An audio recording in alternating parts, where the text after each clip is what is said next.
He had exceptional talent with the sword. There was nothing he could not learn, and nothing that could escape the blade he wielded. He trained to the limit, to the point of forming bloodstains on the palms of his own hands. Even so, after abandoning the traditional path of the sword, he spent 20 years refining his skills with a knife. Even then, he became the greatest swordsman in the country. The next scene shows this same man inside a restaurant, cutting a fish with extreme precision to assemble a dish. The surroundings were chaotic, with staff moving back and forth, calling out orders from every table. In the typical bustle of a busy restaurant, little by little, something draws the attention of both customers and cooks. Everyone begins to look toward the kitchen. He was there, completely focused, slicing the fish with clean and perfect movements. One of the employees tries to warn him that his phone was ringing, but he was wearing headphones and could not hear anything. Only later does he realize that he should have set the device to vibrate. When he looks at the screen, he sees a notification from a game he had already uninstalled, which leaves him confused, since it made no sense for it to still appear. At that moment, another employee warns that a guest has arrived. The chef, irritated, asks them to say that he is not there, but it is already too late. The visitor approaches him directly, making it clear that he came to demand an answer. He states that he has already given enough time for the chef to think, and that the request should not be difficult for someone who handles blades all day. Then the man realizes that he may be being insensitive and opens a briefcase full of money, assuring him that he would not disappoint. It was an advance payment of 300 million. Without responding, the chef simply picks up the knife and cuts something with a single movement. He makes it clear that this kitchen is a clean place, and that there is no room for filthy people like that man, asking him to leave. What he had cut, however, was only a hanging tuna. Even so, the visitor becomes furious, saying that he was practically a saint of the sword, and questioning what someone like that was doing, hidden in a kitchen, cutting fish. When the man tries to touch the knife, everyone around is completely shocked. He then leaves, warning that he would not give up so easily, and that he would return soon to insist. Sometime later, the chef goes out to smoke during a work break. An employee comments that the offer was 300 million, and says that if it were him, he would have accepted without thinking twice. The chef replies that throughout his life he has only cut fish heads, and never became a criminal. The co-worker asks if he only had a reputation, but had never actually cut anyone's throat, suggesting that he take the money, scare someone, or do something simple with the knife. He insists that the chef could open a shop, buy a house, and live like a normal person, since everyone deserved to live as humans. Even so, the chef states that he would refuse the offer even if it were 1 billion. At that moment, the employee notices that his phone was full of notifications and makes a joke, asking if they were messages from multiple girlfriends. The chef replies that it was just a boring game. The co-worker recognizes the name and asks if it was the game Divine Protection. He confirms it, but says that he had stopped playing a long time ago. While another employee is called to clean the kitchen, the chef gets lost in thought. When he was young, his family had gone bankrupt, and he had started working non-stop since then. He wonders whether living as a human meant something beyond simply earning money, and realizes that he may have focused too much on that. Even so, he does not understand why the phone kept receiving notifications from that game. He imagines that he might have reinstalled it after drinking, and decides to delete everything again. When he tries to clear the notification, he ends up clicking it by accident. The game Divine Protection opens on the screen. He thinks that even though he no longer played, the soundtrack still brought a nostalgic feeling, and the female characters were still beautiful as ever. Suddenly, the phone begins to freeze intensely, until everything starts to glow. In the next scene, an employee enters again looking for the chef, saying that they were calling for him. However, he had vanished. The employee wonders where he went, and why he left his phone behind. Someone comments that maybe he just went to the bathroom. Meanwhile, on the screen of the abandoned phone, the message appears stating that the transfer was complete, 100% completed. The story then explains the game Divine Protection in more detail. It is a typical mobile game of the pay-to-win model, where those who pay become stronger. It has an automatic hunting system that is extremely boring and is a generic game that does not require much explanation. Even so, the question arises of why someone would play it. The answer is simple. The former player liked the appearance of the female characters. Even so, he never spent money on the game, nor did he ever finish it. He never truly played with a main character, or even an important NPC. In reality, he ended up falling into that world as a background character. The name of that character was Kang Jio-ma. Suddenly, the scene shifts to a street, where Kang Jio-ma is walking distractedly, until a woman bumps into him. His reaction is completely stiff and exaggerated, typical of someone with no social experience, panicking at the thought that a woman had just touched him. He asks if everything is okay, saying that he had bumped into her. The girl replies that everything is fine, and that in fact she was the one who bumped into him. Meanwhile, the protagonist reflects that the game's setting was based in Korea. The names, locations, geography, and language were practically the same as Korea, with small differences, but clearly inspired by the country. Because of that, he was able to adapt very easily to that world. He was still a teenager, at least during that year, and now he was living inside the game. He did not know for sure whether that was reality, a game, or if he was simply pretending not to know it was a game. Even so, he lived a completely normal life, like an ordinary high school student, just as he had in his past life. It was a simple and ordinary secondary existence. When he arrives home, someone becomes extremely happy to see him. That person says that the pride of the family has finally arrived. It was his mother, who shows him a letter informing him that he had been accepted into a university. He asks her to stop for now, but she cannot contain her pride, saying that she has already read that letter several times. Kang Jae-ma's parents were far more excited than their own son. She remembers that the entrance ceremony would be the next day and asks if he had already packed everything for the trip. He replies that he has, and that he just needed to finish a few things. Inside, he thinks that his ordinary and peaceful life had been completely ruined. In his room, discouraged, he reflects that everyone was far too excited and that because of that, he could not give up on that academy. He had already asked to withdraw several times, but nothing worked. He was tired, in fact, completely exhausted. He wonders how Kang Jae-ma managed to be accepted into such a prestigious school. Then the explanation appears. When he entered that body, his parents informed him that in the previous year he had manifested his blessing. This leaves him confused. Even before he possessed Jae-ma's body, that blessing had already manifested, causing him to be immediately approved in the entrance exam of the Wakam Academy. The protagonist begins to wonder whether that boy was not a genius. It is explained that a blessing is what allows humans to use special abilities. In short, it is the same concept presented in the game. However, not all humans possess divine protection. For the most part, this is linked to genetics. Wealthy people, or those from noble families, tend to have a higher chance of manifesting divine protection. Because of that, an elite academy was created, the Joachim Academy. The academy was founded under the pretext of training heroes, but in practice it was always accessible only to the elite. Recently, however, an inclusion program for people who did not belong to heroic families was implemented. That was how Jae-ma managed to enter. The official justification was the need for heroes to fight monsters. Even so, the protagonist makes it clear to himself that he did not want that reality. That was not the life he desired. He did not want to study at a school that trained young people to become heroes and go to war. Just thinking that he possessed a blessing already made him feel bored. At that moment, the status window appears, and he thinks that it was as ugly as ever. The system shows that he possessed the blessing of not feeling pain. This ability stayed active for 30 seconds and had a cooldown of 12 hours. He wonders if he was really accepted into the academy with just that. 30 seconds of effect and 12 hours of cooldown seemed almost ridiculous. Then he realizes that this blessing was not the only one. He had received another upon entering that body, the blessing of the god of the sword. Anything he hit with a blade would be cut. The activation time was infinite. The condition was that the blade had to be up to 30 centimeters long and 5 centimeters thick. He wonders if that was not far too powerful, questioning whether someone was mocking him. He had never seen an ability like that, not even within the game. At the same time, the ability seemed far too simple. If it hits, it cuts. He did not understand how it worked, and imagined that there must be some hidden condition. When he looks more closely at the specifications, he realizes that the blade size perfectly matched a sashimi knife, the same one he had used throughout his entire past life. The protagonist thinks that he had no idea what that game wanted from him. Life never followed the path he desired. He then concludes that he had finished packing everything, but realizes that he had forgotten something important: his equipment. He begins to reflect on the equipment that existed in the game. Even rank E items cost millions. Rank S equipment was so rare that perhaps only 2 people in the world possessed one. He did not want anything flashy so as not to spend money, but he also knew that arriving at the academy without any equipment would make him stand out. After hesitating, he decides that he would get some appropriate equipment. Finally, he remembers that in his past life, a teacher had always said that Japanese knives were really worth it. He thinks that it might be worth giving it a chance. After all, a truly skilled person never blames the equipment. The next day, he appears well dressed, carrying his luggage. One of the staff responsible for screening observes it and wonders what exactly he was carrying. It becomes clear that the luggage contained several sashimi knives. He was standing in the equipment analysis area, a mandatory evaluation on the first day. The instructor in charge, a muscular man, thinks that every year someone shows up trying to be funny and that he needed to assert authority over that type of person. He slams his hand on the table and questions whether that was a joke, asking if the student really intended to enter the academy using kitchen knives as equipment. The protagonist calmly replies that that was his equipment. The instructor remains silent for a few seconds, clearly irritated, and calls him out harshly. Kang Jae-ma then introduces himself in a formal manner, explaining that he was a special admission student from an ordinary family, and that his family did not have the financial means to provide proper equipment. He asks whether the instructor truly intends to continue treating the situation that way. The instructor then notices that his identification card has a different color, indicating special admission. Internally, he acknowledges that proper equipment is extremely expensive, and that students from that group truly start at a major disadvantage. The protagonist takes advantage of the moment and states that blaming someone for the equipment they use is a childish attitude. Those words reflect the philosophy he has carried since his past life. A specialist never blames their equipment. He had reached the peak of the blade without ever having the best resources, and that mindset was part of of who he was. The instructor feels that firm presence and ends up recognizing the boy's worth. He announces that the student Kang Gao Ma, admitted through the special route, is authorized to use his own equipment. The protagonist thanks him politely before leaving. Some wealthy students begin whispering and speaking badly about him because of his special admission, but the instructor immediately interrupts them. He makes it clear that inside the academy, what matters are actions, not a person's origin. Everyone responds in unison, accepting the order. The protagonist thinks that after that, he might even develop some kind of trauma, as he did not expect his entrance into the academy to be so embarrassing and uncomfortable. Even so, the equipment evaluation was complete. Now only the test that would determine which class he would be placed in remained. He reflects that, no matter what, he had already come very far. That was an extremely privileged institution. The Wacom Academy, seeing everything in person, was very different from observing it through a phone screen. The size of the campus was excessive, large enough to accommodate an entire small city. He admits to himself that the place was impressive. This was a school attended by people of high status. He remembers that in his past life, he had to abandon his studies due to lack of money, and wonders whether he ever imagined he would be in a place like that. Suddenly, an announcement echoes through the loudspeakers, informing that the test would begin soon and that the new students should gather by 3 in the afternoon. The protagonist finds the time unusually early. The entrance ceremony had already ended, but that test was far more important. He thinks that he needs to test his new equipment. At that moment, he realizes that since arriving in this life, he has not touched a single knife. He remembers the words of his former master, who said that a swordsman should never let go of his sword, not even while sleeping. He had lived 22 years by the blade, and concludes that 1 year of rest should not have harmed his skills. He examines the knife carefully and confirms that it is well sharpened. To be honest, it is not bad at all. He decides to test it by cutting a leaf. The moment he begins to draw the knife, a strange energy starts to gather around it. The system then announces that the conditions to activate the blessing of the god of the sword have been met. However, it also warns that the protagonist's body is still very weak, as is the level of the equipment. A suppression is applied to synchronize the ability with the current body and equipment. Gio Ma is surprised to realize that the ability is already being activated. He activates it at level 1. The system announces a divine blessing. Immediately afterward, an intense pain runs through his body as the energy flows through the knife and his muscles. The sensation is so strong that he believes he might die. Despite that, he survives and finds himself in a completely different space. Confused, he wonders what just happened. When he drops the knife to the ground, the surrounding reality begins to reconstruct itself, as if the world were returning to normal. He realizes that he has returned, and concludes that everything happened at the exact moment he let go of the blade. A strong headache hits him shortly after. The protagonist understands that his ability had been activated, but he does not understand why the blessing made the world seem to shatter, or why that absurd pain appeared as a side effect. He realizes that when he activated the blessing of not feeling pain, the result was only mild muscle pain afterward. He then reaches a troubling conclusion. If every activation of the blessing of the god of the sword were like that, he would never be able to use his knife in combat. The loudspeaker announces once again that the new students should gather immediately. Even so, he hesitates, wondering if he can pick up the knife again. He cannot simply leave a sashimi knife lying on the ground. He tries to convince himself that the pain may have happened only because it was the first time and that everything would be fine now. However, the instant he grabs the knife again, intense pain shoots through his body once more. The scene shifts to the training area. Many students are already gathered there, standing and waiting. Many nobles talk among themselves, forming small groups. Among them, there is a presence that clearly stands out: the Sword Emperor, a 7-star hero, Siegfried von Nibelung. It is said that he is the direct descendant of Aaron Nibelung, and also the disciple of a legendary hero, being considered the most powerful human of the current era. His mere presence intimidates the nobles, causing them to behave in a more restrained manner. Shortly after, a woman approaches the Sword Emperor. She was also a 7-star hero, known as Medea, the Poison of Medea. The interaction between the two showed long-standing familiarity, as if they shared decades of history. The surrounding atmosphere reacted with respect and a certain sense of unease, since both were legendary figures. While the heroes talked, the students began to organize themselves. The protagonist remained isolated, observing everything from a distance. He had the feeling of being the only one there alone, in addition to carrying the weight of being a special admission student. He remembered how people like that were often targets of contempt or bullying. Suddenly, a girl walks through the middle of the crowd, naturally opening a path. As she moves forward, the gazes of the boys turn toward her, clearly impressed by her beauty. The protagonist immediately recognizes who she is: Abel von Nibelung, a student of the academy, and the granddaughter of the Sword Emperor. She was the main heroine of the game Divine Protection, the central character of the story, the one who had been the reason he invested so much time in that game. Next, the narrative explains the concept of subspace, created by the legendary hero Valor Joachim. Subspace was an alternate dimension of reality. Inside it, pain and experiences were real, but the physical body in the real world did not suffer damage. There was no direct interference with external reality, and even deaths could occur there without without physical consequences outside that space. It becomes clear that the training for that year would take place inside a subspace. The format would be different, functioning like a kind of battle royale. The students would be divided into groups of 10, and only the survivors would be considered winners. There would be no equipment restrictions, which clearly favored elite students capable of bringing extremely expensive weapons and items. Meanwhile, the protagonist observes Abel von Nibelung from a distance, admitting to himself that she was truly incredible. Before, he had only seen her in 2 dimensions through a screen. Now, she was there, right in front of him. Many students tried to approach her, seeking attention. He thinks that if his life were a little better, he might be there as well. Even so, he recognizes reality. Beautiful people always end up pairing with each other, and someone like him, a special admission student, had no place in that kind of social circle. He makes it clear to himself that he would not get involved in that school life full of social competition. The 3 words he imposed as rules for his new life were simple and clear: safe, ordinary, protected. By following that, he could study peacefully, get a normal job, and live a comfortable and stable life. The idea of becoming a hero had never been more than an option to him. Just by touching a knife, he almost died from pain. He acknowledged that heroes existed to protect the world, but that was not the path he wanted to follow. All he wanted was to live comfortably, far from danger, and far from battles. The magical crystal begins to announce the rules of the exam. The test this time would be a battle royale. In each group, only 10 people would be able to complete the challenge. The highest score would receive the star classification. Second and third would be dragon. From 4th to 7th would be wolf, and from 8th to 10th would be considered ordinary. Based on these results, everyone would be distributed into different classes. Points would be calculated automatically, and there would be no time limit. Gio Ma realizes that the exam worked very similarly to a game. His goal was to finish the test as quickly as possible and avoid drawing attention. Shortly after, the spatial occurrence device is activated, and the exam officially begins. Shadows start spreading throughout the arena as the robot ends the instructions, wishing the participants good luck. Gio Ma decides that he would avoid drawing his weapon as much as possible. The scene then moves forward to the end of the exam, when everyone begins to leave the subspace in terrible condition, injured and exhausted. The magical crystal starts announcing the classifications of all the groups. Among the spectators were the Emperor and Medea, closely observing the results. Medea reflects that the Sword Emperor's granddaughter was also present there. To her, that environment resembled a gathering of descendants from legendary families, where many outcomes seemed almost predetermined. She is surprised by the recorded time, only 7 minutes, something considered unbelievable. The record had been broken using a rank C weapon, which made the achievement even more impressive. It was a high-risk weapon that required great mastery of one's own blessing. To Medea, those youths were acting like seasoned veterans. Even without reaching the level of the older generation, that selection would certainly be remembered in the history of the Academy. The Sword Emperor considers the result something natural for his granddaughter, a legitimate descendant of the Nibelung family. He realizes that the exam is coming to an end and decides to leave. Medea comments that there was really nothing very interesting left to observe, but the Emperor finds it strange that she would leave while there were still many participants. Even so, the two say their goodbyes. Suddenly, both the Emperor and Medea feel an extremely powerful presence. In fact, everyone around them senses that abnormal feeling. The energy was difficult to detect and had only been felt before on very rare occasions. Soon after, a deafening noise echoes, and the subspace rift begins to tear open in the sky, as if it had been forcibly cut. 2 people fall from that crack, leaving everyone confused, as it looked like they had been thrown directly out of subspace. The rift then begins to shine intensely, and something descends from it at extremely high speed. It was a sashimi knife. Medea immediately calls the medical team to help the injured. Beside the knife, Gio Ma lay fallen. The narrative shifts to his perspective. Gio Ma realizes that the results were already practically decided, and that there were elite participants in that group. However, by sheer bad luck, he ended up in a match where his very life was at stake. He watches a group of students being brutally massacred. Those responsible were the evil twins of the Iron family, Mao Jun and Mao Shun. The two were beating and eliminating the other students without any mercy. Beyond their natural talent, they were extremely violent and cruel. They had been continuing the massacre for about 30 minutes, yet Gio Ma had still not been attacked. He wonders if he was so weak that he did not even draw their attention. One of the brothers throws a student to the ground who already seemed dead. They begin counting how many they had taken down, and in the middle of it, one of them crushes another student's head with a kick. A childish argument arises over who had made more victims, until one of them claims to have left one for last. The twins' gaze turns to a terrified little girl. Gio Ma had been watching her for some time, and realizes that she was in complete panic, unable to react or fight. The taller brother starts approaching her slowly, showing pleasure in seeing someone cry and scream. The other comments that, despite being twins, that behavior was disturbing even to him, and he considers killing her immediately. At that moment, Gio Ma intervenes, insulting the two and questioning the need for such brutality, even while inside a subspace. He realizes too late that he revealed himself unintentionally. The two brothers finally notice his presence, something that had not happened until until then. They look at him with disdain, seeing him as just another filthy commoner who entered through special admission. That, however, seems to excite them even more. The taller brother says he will rip off his head quickly, and that he will pay for the insults. Ma starts thinking about what he should do. He considers using his own blessing, but realizes it would not work, since his blessing lasted only 30 seconds, while those two had been beating others for almost 30 minutes. Then he remembers his weapon, the sashimi knife. At the same time, he thinks about the moment when his blessing manifests, because he always feels intense pain. He never wanted anything beyond an ordinary and safe life, but half a day had already passed, and he had failed in that wish. The brothers start wondering what he is doing. Slowly, Ma takes the sashimi knife out of his bag. The two begin laughing at him, finding it absurd that someone would face that situation with only a small knife. The taller brother finds it amusing, but decides he will kill him by starting with crushing his head.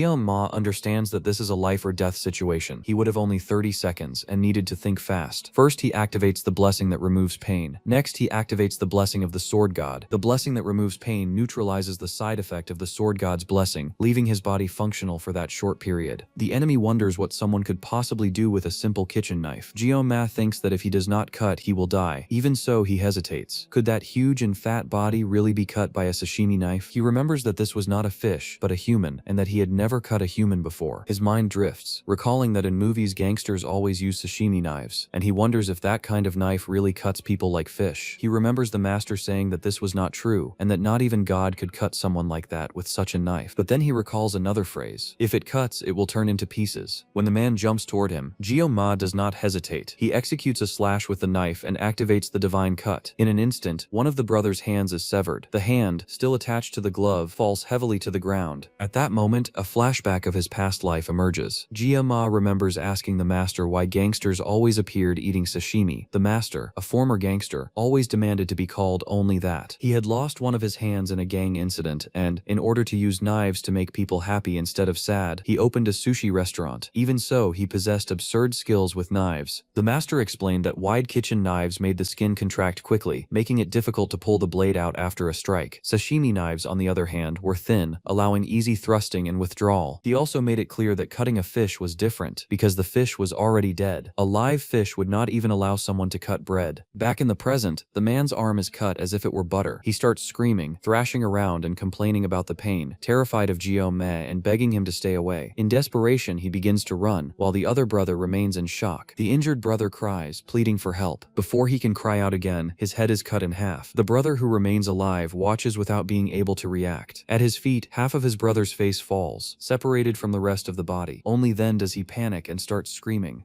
Ma remains standing still, possessed. The surviving brother tries to convince himself that this was just a subspace, and that his brother was not really dead. But even so, he feels deep fear. He wonders who that man was, capable of cutting a head in half with a simple knife. He concludes that he would need to be extremely careful with that blade. To him, his brother had lost only because he had been careless. Then he crouches down and picks up the severed arm of his brother that was lying on the ground. He steals the enemy's glove and starts wearing both. Then he activates the Blessing of Resolution, which drastically increases his defense, raises his jumping ability by 200%, and also amplifies the power of his strikes. Now he was stacking 3 benefits at the same time. The opponent believes that it does not matter where that knife came from, because no rank S weapon would be able to pierce his defense in that state. Meanwhile, Ma continues counting the 30 seconds of duration in his mind. At that moment, 21 remained. The man takes advantage of an opening and charges forward with everything, believing that Ma was distracted, muttering and ignoring the fight. He decides that he will crush his head in one blow.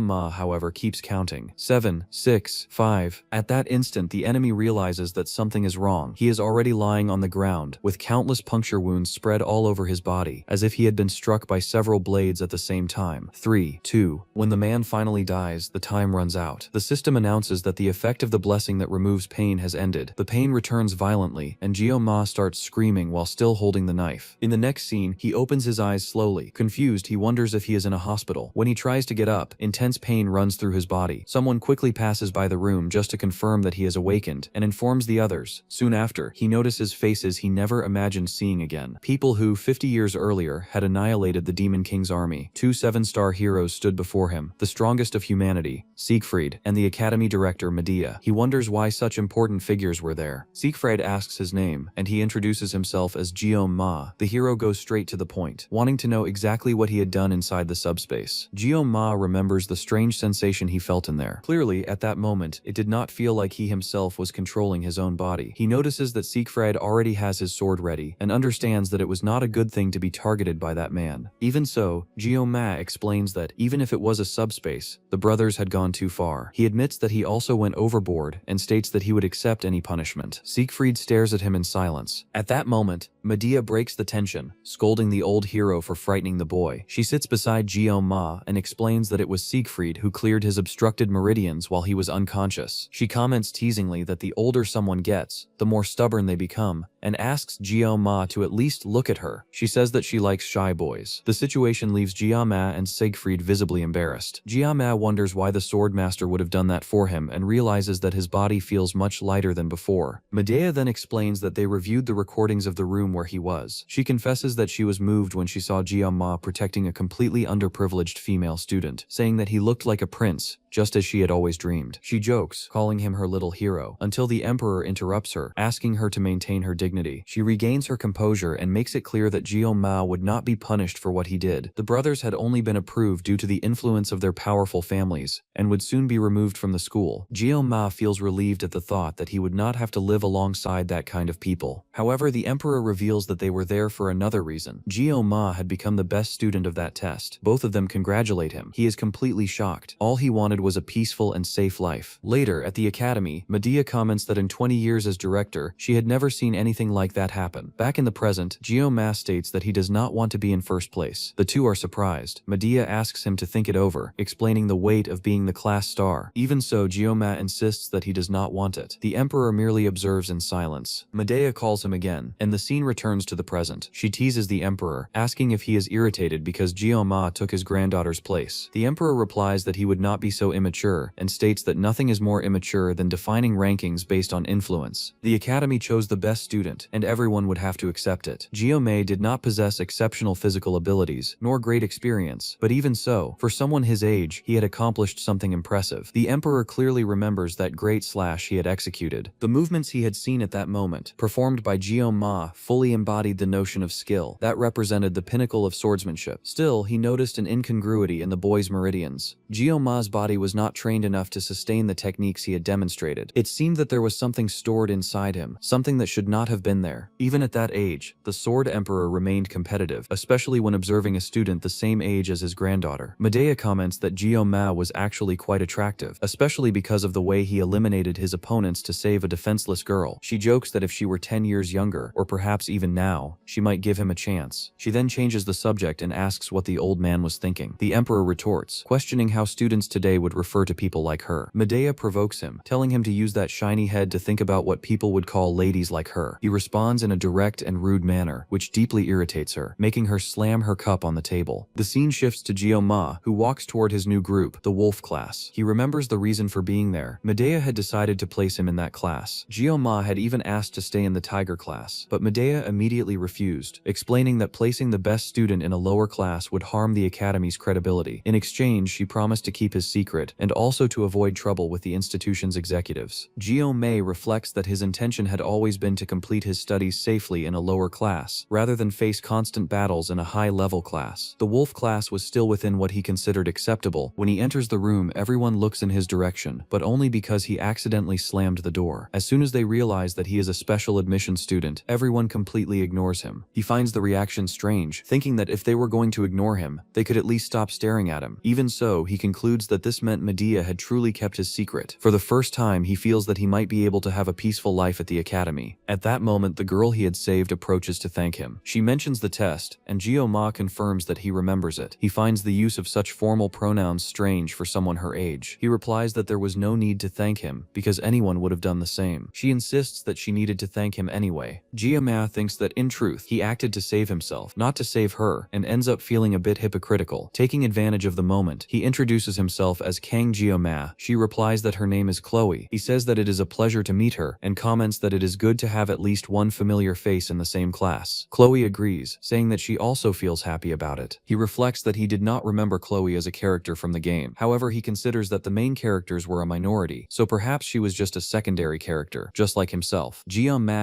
asks her to keep what happened in the exam a secret. Chloe agrees, but seems to want to ask for something more. Before she can continue, the professor orders everyone to sit down.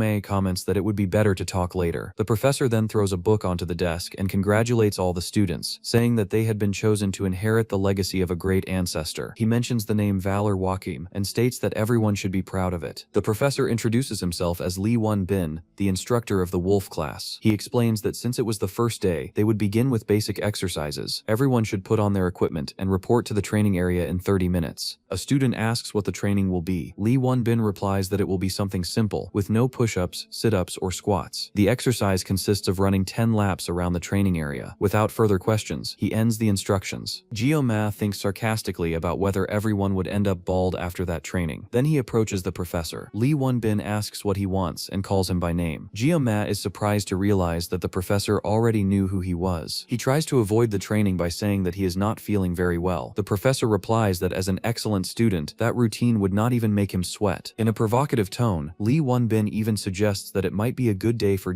Ma to experience an exercise worthy of the star class. The professor explains that the director had determined that Ma should always receive a level of difficulty higher than that of his own class. Hearing this, Ma angrily thinks about that damn old woman. Trying to escape the situation, he changes his mind and says that he needs to go to the bathroom, claiming that he is desperate. The professor immediately agrees, praising his exemplary attitude and saying that he will wait for him in the training area. In the next scene, Mei is already running, but far behind the other students. He feels that he cannot take it anymore. His legs are numb and his entire body feels like it is about to give out. He keeps his pace by mentally repeating his steps, trying not to pass out. At a certain moment, Chloe appears running beside him and asks if he is okay, since he clearly does not look well.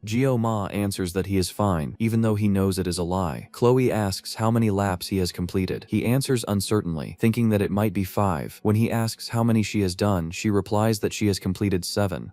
Ma is shocked by the difference, but Chloe encourages him, saying that he will be able to finish. Soon after, she accelerates and runs ahead. He thinks that that damn test was what completely destroyed his body. In the next scene, already in his room, several water bottles are scattered across the floor, and Ma finishes drinking another one. He thinks that this is hell. In just 1 week at the academy, he has already faced too many problems. He remembers the first time he went to the cafeteria. He was starving in line when he noticed the existence of a ticket machine. The meal was not free. He even asked the kitchen worker to prepare his food while he went to get a ticket, but when he saw the prices, he was shocked. On the large menu on the wall, he read that rice with spicy pork cost 50,000. He could not believe such an absurd price. Since then, he had only been drinking water, without eating anything. Overcome by frustration and hunger, Ma throws the bottle against the wall. He thinks that he should have accepted the money offered by his parents. Up to that point, he was surviving only on the cheapest water on campus, and had also lost the supplementary dinners. He wraps himself in the blanket, trying to forget the hunger while reflecting on something. His thoughts turn to his own blessing. As soon as he thinks about it, the system appears before him. The system informs him that his physical level has risen to 12. With the increase in physical strength, the restrictions of the sword have been partially released, allowing the blade he uses to be 2 centimeters longer. Ma thinks that this is still nothing special, but he acknowledges that something was truly worth it. When he looks at himself in the mirror, he realizes that his body is much more defined. He concludes that all that training was not a waste of time. He believes that this may be the result of the meridian cleansing performed by the swordmaster. He understands that from that point on, evolving is essential. In addition, his blessing is also evolving. This means that he will not be stuck forever with a sashimi knife. If he continues to progress, he will be able to use a real sword in the future. He looks at his knives and remembers that during the entrance ceremony he could barely hold them. Now, he can wield a sword, even while feeling pain. He wonders if that is the true effect of his blessing, and finds it strange to suddenly feel proud of himself. At that moment, a noise at the door interrupts his thoughts. When he opens it, he finds Chloe, visibly nervous and shy, asking if she is disturbing his rest. Ma is surprised by her presence, and wonders what Chloe is doing there. He replies that she is not interrupting anything, that he was just resting a bit, and asks how she is doing. Chloe comments that she has not seen him in the cafeteria for a week, and asks if he has been feeling well. He replies that he simply does not usually eat meals prepared by other people, even though in reality he is starving. Chloe says that she understands. Ma asks her not to worry about him. Slightly embarrassed, Chloe then invites him to share a food supply, if it is not a bother. Ma immediately accepts and asks if that is really what she is suggesting. He comments that he knows how to cook reasonably well. Excited, he starts walking ahead while Chloe Chloe runs after him. For the first time in days, he is genuinely happy to finally be able to eat. He asks where her dormitory is. In the next scene, already at night, Chloe finishes eating the meal he prepared and says that it was delicious. Ma replies that he feels honored to hear that. Chloe comments that he cooked very well and very quickly and says that she has never eaten fish prepared that way before. He says that he will check the refrigerator and notices that she really likes fish. Chloe replies that she does, since she was born and raised on the coast. Ma says that this is great, since preparing fish is his specialty. Internally, he thinks that he can finally do something he is good at without feeling pain in his hands. With that in mind, he decides to recall a bit of the past, carefully preparing a sashimi. The big problem lies in his blessing. Even using a simple kitchen knife, he is able to activate it without difficulty. He even asks whether Chloe has a larger knife, explaining that all the swords he used in combat had exactly that simple shape. His attention is diverted when Chloe presents a huge katana and asks if that would work. Even so, he decides to stick with the kitchen knife, believing it would be more efficient to use the blessing of pain and finish everything in a few seconds. He remembers his past life, when he was called the best swordsman in the country, and he is fully confident that he still possesses that skill. When he activates the blessing of the god of the sword, the next scene shows everything already finished. The entire process took only 21 seconds. He descaled the fish, cut through the bones, removed the viscera, and filleted the meat with absolute precision. To him, it was a true work of art, proof that he had not lost his touch. Chloe is surprised by the result and wonders how he became so good at cooking. He explains that he once worked at a restaurant, but notices her confusion when she hears the term part-time job. Realizing that it seems completely outside her reality, he concludes that it is not ignorance, but simply a huge social difference. Even so, he makes it clear that he is very happy that she enjoyed the food. Since he cooked, Chloe offers to wash the dishes. He agrees without caring, and while looking at the moon in the sky, begins to hum distractedly, unable to contain his good mood after eating well. The moment is interrupted by the sound of a plate breaking. Chloe is clearly clumsy, apologizing as she drops everything.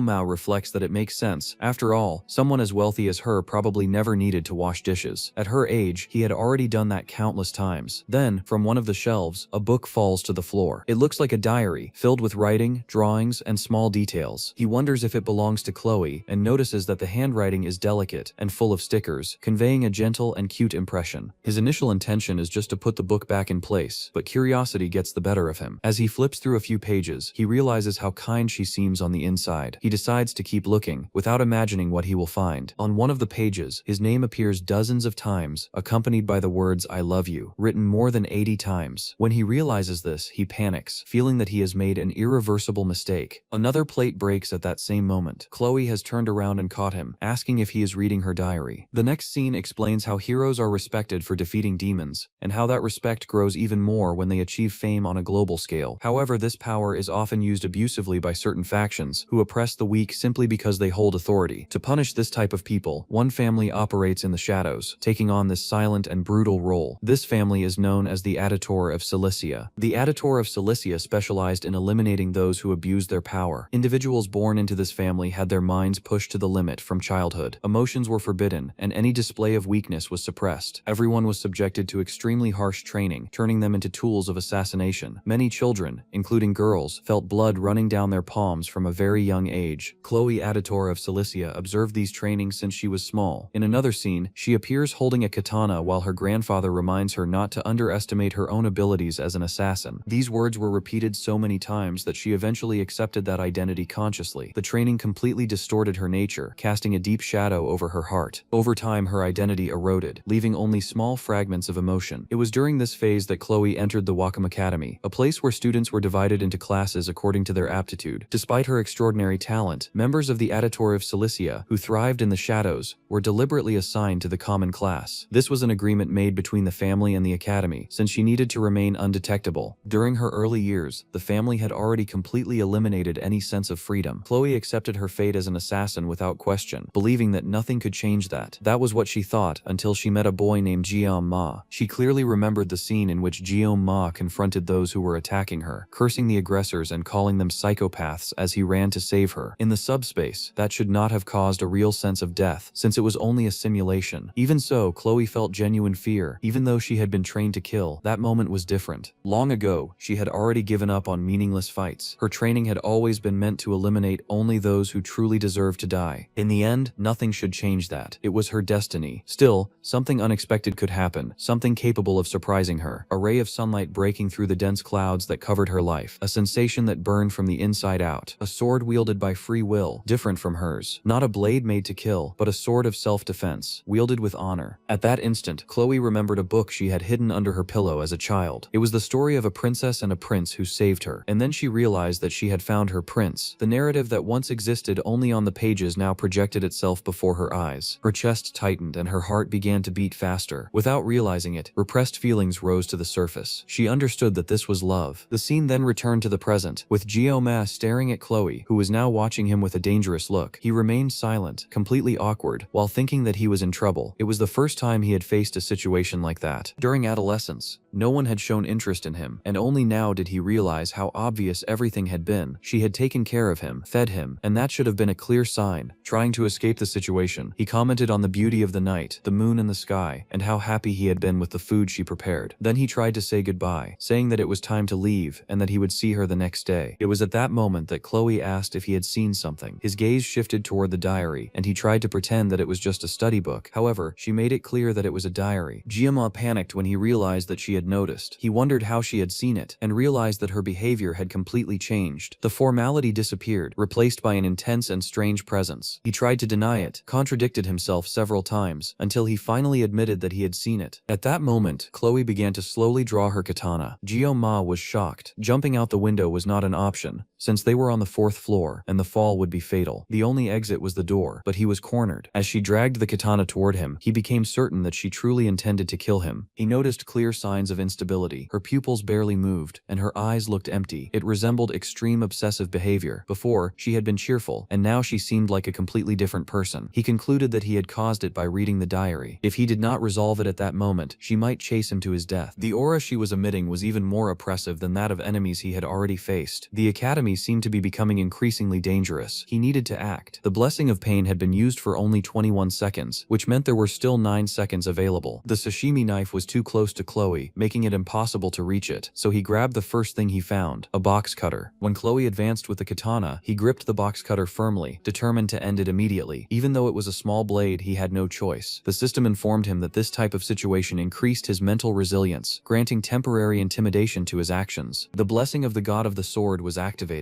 The two confronted each other, one with a katana and the other with a simple box cutter. Gyo-ma noticed Chloe's long hair and reached a single conclusion. Maybe it would be necessary to cut a bit of it. The next scene showed only the sounds of cuts slicing through the air. When everything was over, Chloe awoke in her bed. Still confused, she got up looking for Gyo-ma, trying to understand where he had gone. Her last memory was of him gazing at the moon. When she looked for her katana and saw it in its place, she felt relieved. She knew that she always lost consciousness when wielding a blade, and she remembered her grandfather's words, saying she did not need to worry when that happened. She should not deny her talent as an assassin, and she always completely forgot what she did during those moments. She buried her face in the pillow, scolding herself for having passed out at that moment. Her body grew warm, filled with shyness. As she thought about Gyo-ma, she wondered if she had said something strange before losing her memory. That was when she noticed the box cutter on the floor. Confused, she tried to understand why it was there. In the next instant, she realized that her hair was shorter. He had used the box cutter to cut her hair. In addition, Gyo-ma gathered all the cut hair and threw it into the trash. When Chloe realized this later, she thought that he truly was a very kind person. Before that memory faded, she decided to record everything in her diary. Once again, she wrote that she loved Gyo-ma very much, carefully repeating the feeling as if she wanted to engrave it into her own memory. Meanwhile, outside, Gyo-ma was kneeling and vomiting. He thought that somehow he had managed to escape that absurd situation. What impressed him most was that he had used only 5 seconds of the blessing. The effort, however, made his stomach churn again, and he felt as if all the dinner he had eaten was coming back up. After vomiting until there was nothing left, he sat on a nearby bench to rest. He was weak, hungry again, and began to seriously reflect on who Chloe really was. Her swordsmanship had been perfect. The attack she had tried to execute aimed directly at the heart, a technique typical of experienced assassins. If he had been caught off guard, he would have been dead in that instant. At the moment he felt his life threatened, Gyo-ma reacted on instinct and aimed for her neck. Fortunately, the box cutter was too short to cause anything fatal, resulting only in the cut hair. He believed that by cleaning up all traces, he would not have problems later, although he was not entirely sure of that. Maintaining peace in that place seemed harder than he had imagined. Being just an ordinary person in that environment was surprisingly difficult. He thought about how, when he ended up in that cursed game, he had no ambition at all. Even so, using only a sashimi knife, he had reached an absurd level in swordsmanship. That seemed impossible even to the most creative imagination. In the end, everyone had something they excelled at, and in his case, it was combined with a miraculous blessing. Divine protection was, after all, well, the rule of that world. The protagonist of that game also possessed a blessing. Besides the blessing of the valor of Wakawame, the legendary hero, there was another blessing considered legendary. Gyo-ma remembered that it was part of the original game. Its content was simple: save the world from the dangers of the Demon King. The protagonist also possessed a legendary sword called Farida, a weapon that chose its own master. In contrast, Gyo-ma could only use a sashimi knife, which forced him to restrain himself at all times. He tried to convince himself that none of it was real, that they were just characters in a game. He even forgot what his initial goal had been. Still, a doubt arose. Was there anyone truly ordinary in that world? He had already given up trying to identify who was or was not the true protagonist. At least now, he knew how to survive in that game. It had already been a week since he had started studying at the academy. According to the original story, this was the moment when the protagonist would receive his blessing after being late for registration. The narrative was beginning to move forward. Gyo-ma knew the general structure of the story, but he did not know how it ended, knowing that would only be a bonus. Regardless of what happened, he intended to follow the main flow. That meant giving up shortcuts and advantages. He remembered that in the second semester of the third year, the story became much darker. Demonic tribes began to act, pursuing the protagonist and forcing the academy to respond. The situation escalated quickly, eventually culminating in a total war between humans and demons. In the end, everything turned into a huge cliché. In his past life, Gyo-ma had found that twist in the story completely senseless. He only wanted to live a peaceful school life in that game, but suddenly everything collapsed. That was why he ended up deleting the game. Now, thinking that a war would truly happen in that world, a genuine fear arose. He did not want to die in that war. He still had 3 years to prepare. At that moment, he needed a realistic goal: becoming strong enough to survive. He believed that most stories ended well, so perhaps his fate would not be so bad. His focus would be only on protecting himself and avoiding death when the war began. To do that, he would train as discreetly as possible. If he drew too much attention, he might end up being pushed to the front lines, something he needed to avoid at all costs. In addition, he needed to restrict the use of the blessing of the god of the sword. The power was enormous, but the physical and mental strain was not worth it. While thinking about this, he began to analyze the system screen, observing the details of his abilities. Something caught his attention. There were new contents, different from the original game. Body, mind, and equipment appeared clearly, but there was also something called assimilation, along with 3 icons marked only with question marks. Confused, Gyo-ma decided to touch the system screen to understand what that meant. The system informed him that the conditions had not yet been met for Gyo-ma to access those functions. He concluded that it was not important at the moment, because another question had arisen in his mind, related to the strange gift he had received. In addition, he urgently needed physical training and a new weapon. The biggest problem was the limit of only 30 seconds for using the Blessing of Pain. To avoid risks, he needed to train with a sword that did not meet the requirements of the Blessing of the God of the Sword. Fortunately, in the following month there would be an official monster extermination practice. The reward for participants would be Murasame, a rank B weapon. If he could use it well, that would already be enough for his graduation. He hoped that sword would not work in conjunction with his blessing, because that would give him more control. Thinking it through, he realized that he had far more things to do than he had imagined. That was when someone caught his attention. It was Abel, the granddaughter of the Sword Emperor. She stated that the place belonged to her, and looked sweaty, as if she had just returned from a long walk. Gyo-ma looked at her on instinct, and she returned his gaze. He stepped back a little, trying to avoid conflict, but she asked him to move even more. He obeyed, while thinking that he should not have stared at her like that. Abel clarified that he did not need to leave completely, only move a little. Gyo-ma found it strange for someone to claim a public bench, but he decided not to argue. His goal was to cut all possible connections with the heroine of that game. He noticed that Abel was trying to cool off and looked away, feeling slightly embarrassed. He thought that the appearance of all the heroines in the game had been designed to draw attention, and he acknowledged that she was indeed very beautiful. Suddenly, Abel commented that it was the best place to observe the stars. Gyo-ma felt irritated internally when he realized that she had started a conversation. He wondered if this was really the Abel he knew from the game, the granddaughter of the Sword Emperor. He also did not understand why someone like her would talk to a poor student like him. Without warning, Abel asked if his main weapon was a sword. Surprised, Gyo-ma wanted to know how she had come to that conclusion. She explained that she had been taught by her grandfather, because a swordsman always carried a specific look. Then she offered her own sword for him to test. Gyo-ma refused, saying that he was not interested, and began to wonder if she was alright. That situation did not match the character he knew. Abel then asked if he knew who she was. Gyo-ma thought that she had found him suspicious, and reflected that practically everyone at that school knew her. He replied that he knew her only superficially. She stated stated that in contrast, she did not know him. That left him confused, unable to understand the purpose of that conversation. She commented that it was a bit cliché, since he knew her, but she did not know who he was. Ma wondered if he really needed to introduce his name to every person he met. Abel replied that one never knew, because he could even be a Demon King spy infiltrated as a student. After all, what would explain someone being alone at night, sitting on a bench in that place? Thinking about it,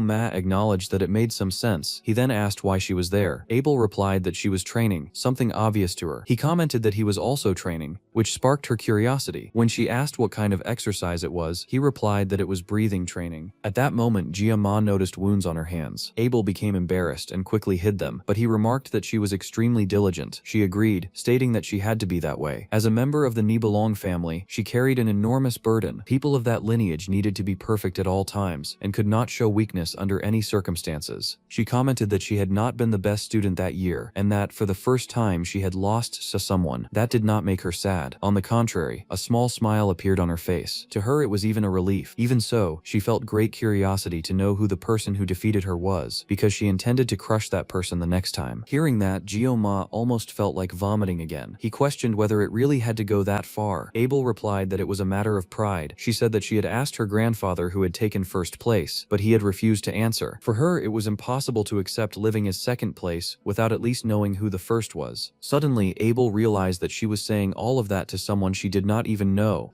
Ma then asked why she was sharing that with him. She replied that it was because he looked weak. One should not show mercy to the strong, but rather be kind to the weak. That was the motto of the Nibelung family. She explained that everyone in her class was extremely talented, and because of that she had no friends. Hearing this, Ma finally understood why the protagonist of the game hated her. Abel stretched slowly and decided that it was already time to return to her room. She began to turn to leave, but suddenly stopped, clearly irritated. Before leaving, she demanded to know whether he intended to say his name or not. Ma replied that he was not really in the mood for that, ending the matter there. The next day, already in the classroom, Ma noticed that his school life had become a little calmer over the past few days. Chloe quickly made new friends in the class, integrating into the group with ease. He started pretending that he was always busy, avoiding looking directly at her. When Chloe's new friends discovered that he had entered through special admission, they began to mock him, but it did not bother him in the slightest. Besides that, he was not the only special student in that class. Other students with similar situations also avoided unnecessary interactions. Thinking about it more carefully,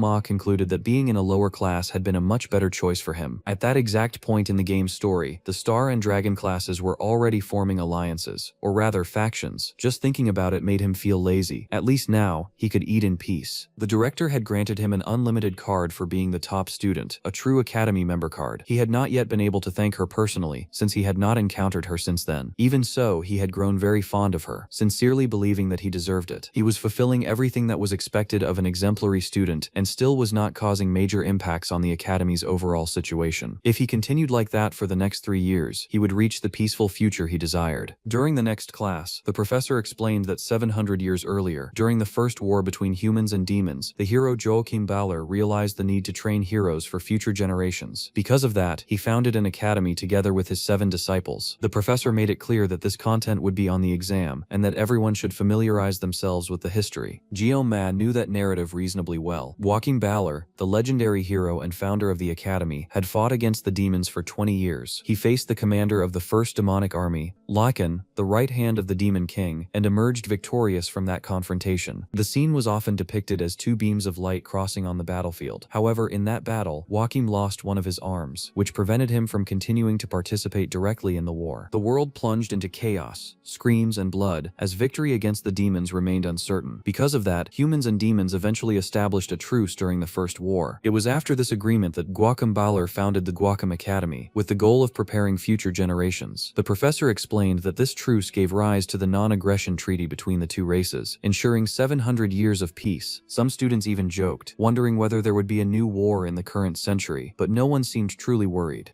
Ma, however, reflected deeply on those 700 years of peace. He was the only one who knew that the first crack in that false tranquility was not far away. It was natural that everyone had grown accustomed to serenity, without imagining what was approaching. In the following scene, Ma was talking with Medea. He felt the urge to tell her everything that was about to happen, but he did not know what the consequences of that would be. Even so, she did not hide her desire to leave the school administration as soon as possible.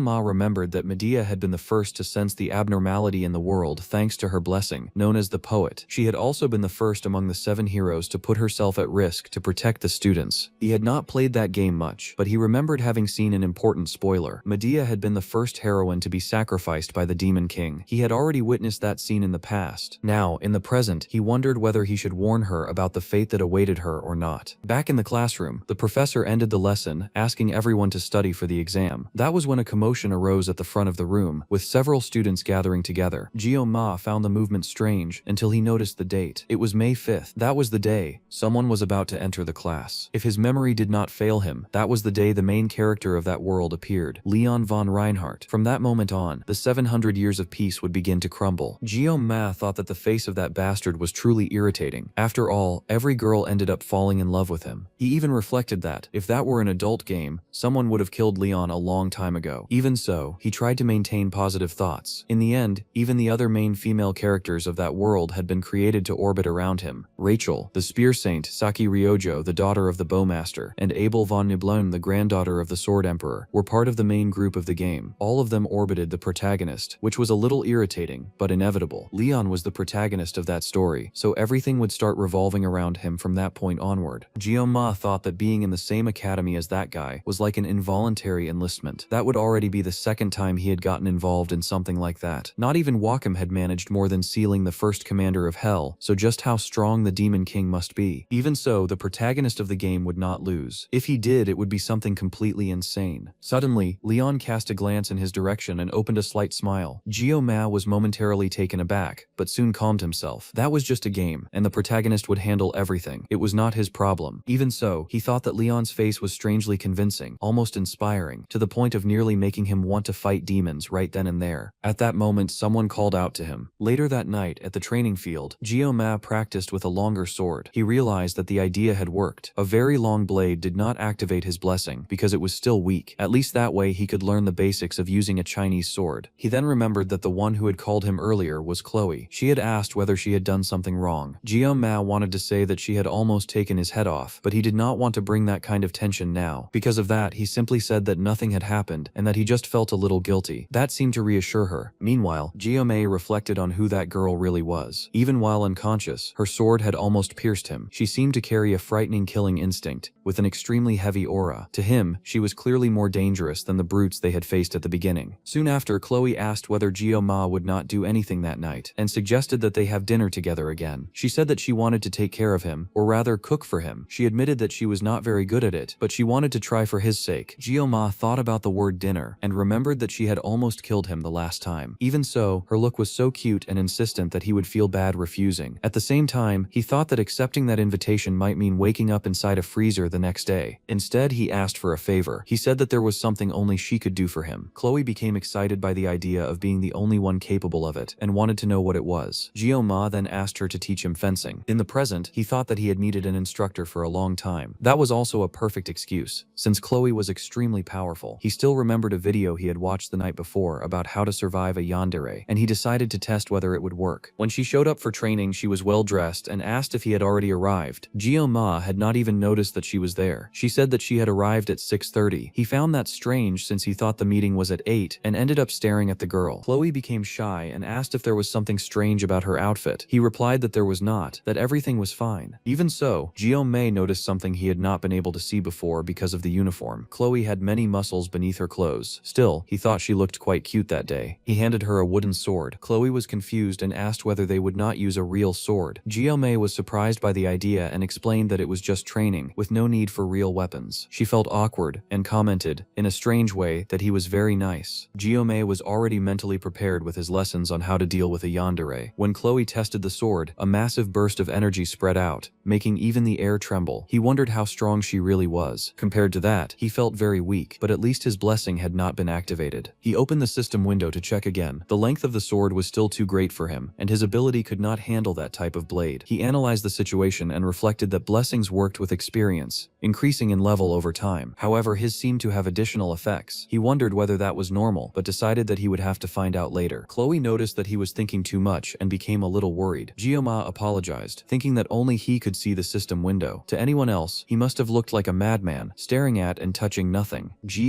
Earnestly asked Chloe to take it easy, explaining that it was his first time truly practicing. She agreed and said that she would go easy on him. After that, he asked if they they could finally begin the training. As he took his stance, Gyo-ma thought that, in his past life, everything he had learned came from practical experience. For him, seeing was not enough. It was necessary to feel. To truly master something, it was not enough to give only part of oneself. One had to be willing to sacrifice everything. That mindset explained why he had adapted so well to the academy. It came from training that had begun back in his youth. As Chloe prepared herself, Gyo-ma noticed that his hands were sweating and that his posture felt strange. Even so, he remembered that the final strike always needed to reach the opponent. In the next instant, Chloe advanced without any ceremony. The attack came far too fast. She almost struck his neck, and Gyo-ma only managed to dodge with great difficulty. He thought that she had said she would take it easy. When Chloe changed her grip, Gyo-ma could barely keep his sword raised. His body trembled from the effort. He believed that he had finally adjusted to the correct posture, but at that very moment, Chloe had already jumped and was above him. She was still extremely fast. Even so, he wondered why she had retreated moments earlier. The swords collided. The force of Chloe's strike was so great that it cracked Gyo-ma's training sword. She continued attacking without pause, strike after strike, each impact heavier than the last. Gyo-ma felt that he was at his limit. He needed an opening, any chance to counterattack. Before that could happen, his sword split completely in half. At that moment, Chloe seemed to return a little to normal and apologized. She said that she had tried to be as gentle as possible, but ended up breaking his sword. Gyo-ma remained motionless. Chloe found that reaction strange and tried to understand what was happening. Then she realized it and was shocked. The sword had broken, becoming shorter, and that had activated the blessing of the sword god. The system warned that the weapon had been damaged and that Gyo-ma's humanity level was dropping. The blessing of the sword god was forcibly activated. Next, the system informed him that this was happening due to an error and that the force suppressor had adjusted the target's personality, in this case Gyo-ma. Suddenly, his perception changed completely. He found himself inside a simulation of his past life and wondered why he was back in the kitchen. On the cutting board, there was a fish waiting to be sliced. He began choosing a tool. A cleaver would not work because it was inappropriate and would generate an error. A katana made even less sense. He would not cut a fish with that. Then he found the perfect weapon, a sashimi knife. It felt strange, but he accepted it. He began slicing the fish, letting everything happen as it should. His movements were precise and mechanical, as if he were a puppet being controlled. The system warned that the protagonist's personality had been altered to malignant. Outside, Chloe asked if he was alright. Gyo-ma, however, moved stiffly, almost like a zombie. Suddenly, he lunged at her at extremely high speed. Chloe barely managed to block the attack, but the force was so great that she stumbled. Gyo-ma sent her flying, making her crash into the wall and spit blood. Chloe realized that he was completely different from before. When he tried to drive the sword into her, she managed to dodge by instinct. Gyo-ma was totally out of control. A single attack was enough to leave her almost unable to move. She did not understand what had happened, only that something was very wrong. She tried to end the training and asked him to stop, but she did not realize that Gyo-ma was no longer listening. He advanced again, and Chloe felt that she would not be able to dodge that attack. Desperate, she begged him to come to his senses and shouted his name. At that moment, Gyo-ma returned to the simulation and questioned what was happening. He realized that the fish he was trying to cut was alive. That fish represented Chloe, who was shouting his name. Confused, he wondered why the fish was screaming Gyo-ma. Then he saw his reflection on the blade of the knife. He understood. Now he was Kang Jo-ma. Still not knowing where he was, the simulation shattered. He found himself facing Chloe, injured, begging him to stop. At the last instant, Jo-ma threw the sword away before striking her. Chloe then realized that he had finally regained his senses. Chloe said that it would be better to stop for that day and asked if Gyo-ma was alright. He simply thanked her for the training and left without saying anything else. Sometime later, Chloe walked alone, trying to understand what had happened. The sensation she had felt was the same as when Gyo-ma killed the two brothers during the entrance ceremony. That showed his real capabilities. He was strangely powerful. Chloe knew that what he had used had not been a technique but pure instinct. Even unconsciously, he had activated his blessing. She had not even been able to fight on equal footing. He had completely dominated her using only half of a wooden sword. She had always known that Gyo-ma was strong, but she had never imagined it was at that level. At that moment, someone called out to her. They said that she looked happy that day. It was Nox Editor, from the Editori family, a second-year student of the Tiger class. Chloe immediately recognized her older brother. Nox asked whether she had entered the academy to get involved with someone ordinary, but Chloe asked him not to talk about Gyo-ma that way. Nox then commented that he now knew his name and said that he would keep an eye on this Gyo-ma. Chloe turned and stated that if everyone from the Editori family came, no one would be able to kill Gyo-ma. Nox kept watching, repeating the name in his thoughts, while wondering when she would leave. After that, the narrative turns to Gyo-ma's mind. He thought that he needed to clarify some things. The power that had been given to him was far from a blessing. It felt much more like a curse. He could not trust the blessing of the sword god. Because of that, he tried to seek new weapons and other paths, but that power kept pursuing him. In the end, it took control of Gyo-ma's body, as if the sword god were mocking his efforts. During that moment, Gyo Ma felt no pain. He felt pleasure, a corrupt and intoxicating pleasure. The blessing toyed with him like a puppet bound by invisible strings, whispering sweet words into his mind. Cut, kill, destroy. He ended up abandoning his own body. However, Chloe's desperate screams, calling his name over and over, brought him back. As he recognized who he was once again, the fragmented world reassembled itself. Instinctively, he threw the wooden sword away, which seemed glued to his flesh and bones, believing that it was the best decision. The girl who had almost killed him a short time before, Chloe, was the same one who pulled him out of that fragile state of consciousness. Ma was upset that the sword had broken, but above all, he felt gratitude. He left the room quickly, afraid that the blessing might activate again. Even so, the doubt remained. Would he be able to control that power next time? That gift, which felt more like a curse, had already taken a price from his life. It was something he would have to deal with forever. Ma did not want that. He only wished for a normal life. He believed he could solve problems little by little as they appeared. However, he realized that there was something inside him, something that consumed his reason and his sense of identity. That was not a blessing. It was a curse that wanted to devour him completely, an ability that should never have been granted. 3 days later, the scene shifts to the wolf class. Chloe was talking with some classmates, but she was visibly discouraged. She wondered where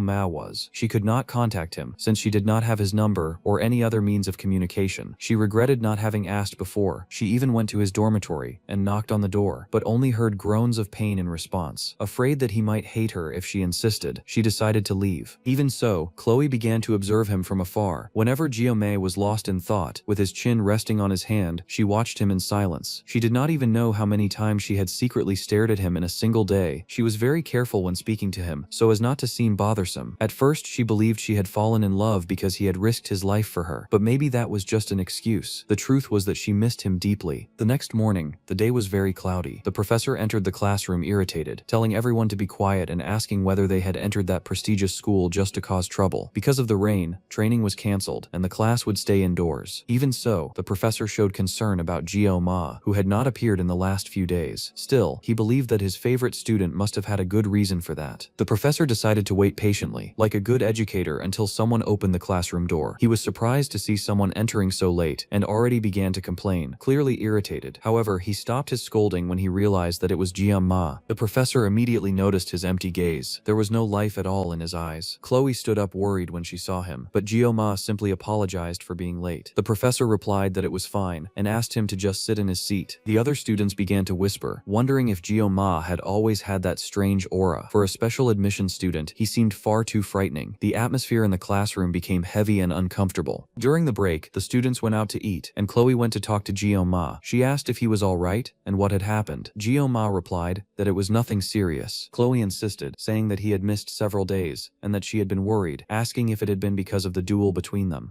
Ma explained that he had only gotten a little sick, and thanked her for her concern. Chloe looked visibly embarrassed, and said that if that was all, she was very relieved. Inside, Ma knew that she did not fully believe that explanation, and that was fair. Over the last 3 days, he had gone through something similar to extreme withdrawal symptoms, becoming mentally exhausted. He could barely get out of bed to eat. He spent his days lying down, praying for the convulsions to stop. The pain was far worse than anything he had ever felt before, worse even than the price of using a broken weapon. When he looked at himself in the mirror, his appearance seemed the same at first glance, but his face was more sunken, and some strands of hair had turned white. That had been the punishment of a god. Ma realized that Chloe seemed to feel guilty about it. Considering everything that had happened, that made sense, but he decided to leave the matter behind. Then Ma suggested remembering the dinner that Chloe had mentioned before, asking if the invitation was still valid. Chloe became extremely embarrassed and asked if he really wanted to have dinner with her. Ma confirmed, saying that he wanted to try her cooking. Chloe became excited, started jumping with joy, and said that she would do her best. She asked what he would like to eat.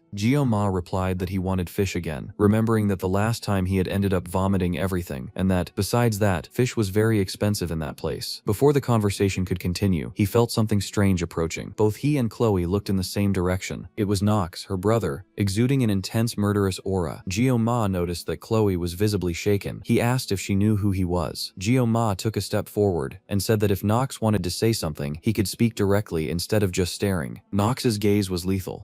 Ma wondered what was wrong with those eyes. Chloe quickly placed herself between the two of them, and asked Ma not to talk to him. She questioned why her brother had appeared there. Ma realized that her attitude had completely changed in her brother's presence. Her voice trembled slightly, as if she were afraid. Knox asked whether Chloe had really broken a family rule because of that boy, saying that Ma did not seem like anything special. Chloe replied that, family or not, there was nothing left to discuss discuss with them. Nox shot back that there was no way for her to wash the blood from her own hands, stating that an editor would always be an editor. Gyomaya was confused, trying to understand what kind of drama that was. The scene felt like something out of an old tragic story, as if Chloe were a rebellious figure from a period romance. Nox then ordered Chloe to stop this and return to the family. She shouted loudly, telling him not to speak that way about Gyomaya. Gyomaya thought she had shouted a little too much, but suddenly something clicked in his mind. The name Aditore. He remembered it immediately. It was a family specialized in infiltration and assassination, a group that operated in the shadows and appeared more toward the middle of the game. There were not many of them, but all were trained from childhood exclusively to kill. Every member of the Aditore family was absurdly strong. Realizing this, Gyomaya felt a chill run through him. If Chloe really was an Aditore, then the situation was far more dangerous than he had imagined. Gyomaya wondered what kind of situation he had gotten himself into. Nox's expression made perfect sense for an assassin. It was a look without hesitation, like someone who would not think twice before killing. Gyomaya knew that the Aditore did not kill on impulse. They killed to maintain order, and that had to be justified. It was not simply about eliminating people whenever they felt like it. While trying to analyze the situation, Gyomaya noticed that Chloe was acting strangely. She was biting her own lips, as if she were fighting something inside herself. He thought that maybe she also wanted a normal life, but just like his blessing, she seemed to carry a curse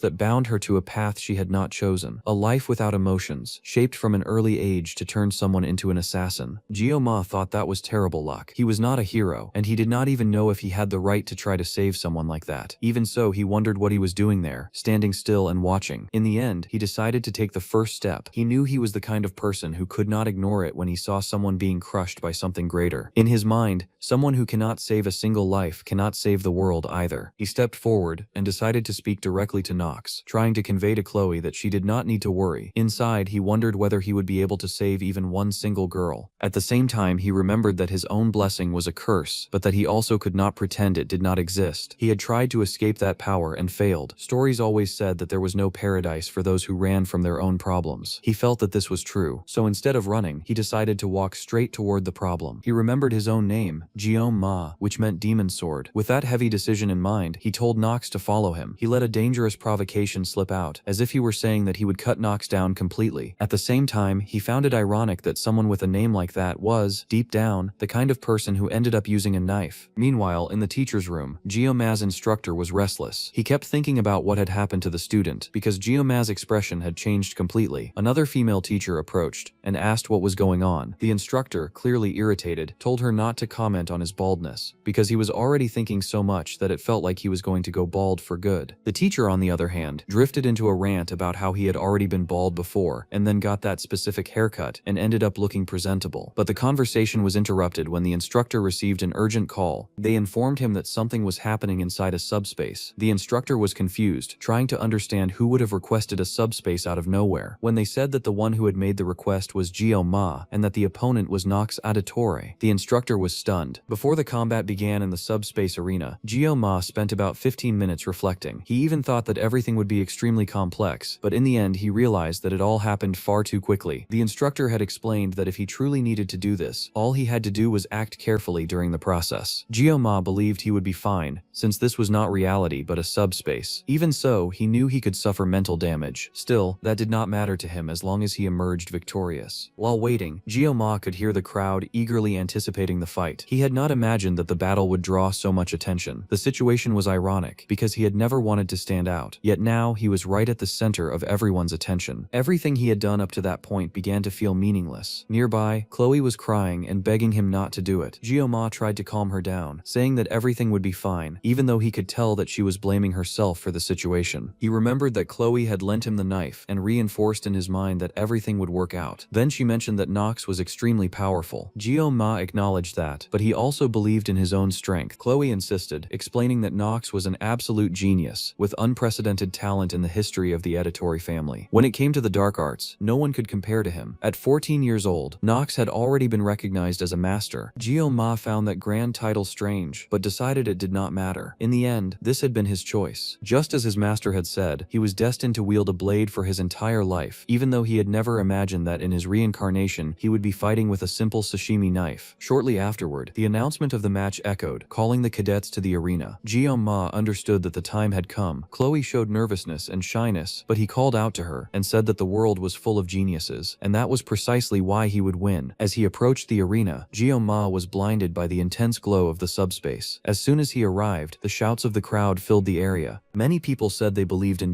Ma, claiming that he was not a coward. The anticipation for the duel was obvious. Despite that, Ma felt extremely nervous, like a gladiator about to be thrown against a lion. Looking at the stands, he realized that even the elite of the academy was present. The entire high-level class was watching the fight. Among them was Abel, closely observing the protagonist with both curiosity and suspicion. Ma wondered if those people truly had nothing better to do, because the situation was already embarrassing enough. At that moment, Nox taunted him, calling him a peasant and questioning whether he really intended to fight like that. The difference between courage and ignorance seemed non-existent, since Ma had appeared armed with nothing more than a kitchen knife. Nox's murderous presence was suffocating, making it clear that he was not someone to be underestimated. Even so, Ma stated that a true master did not depend on equipment. That infuriated Nox, who made it clear that he would settle everything quickly, starting by silencing his opponent. Looking more closely, Ma realized that Nox relied heavily on his own equipment. He carried only 2 katanas, along with one of the greatest blessings in existence, the Blessing of the Raven.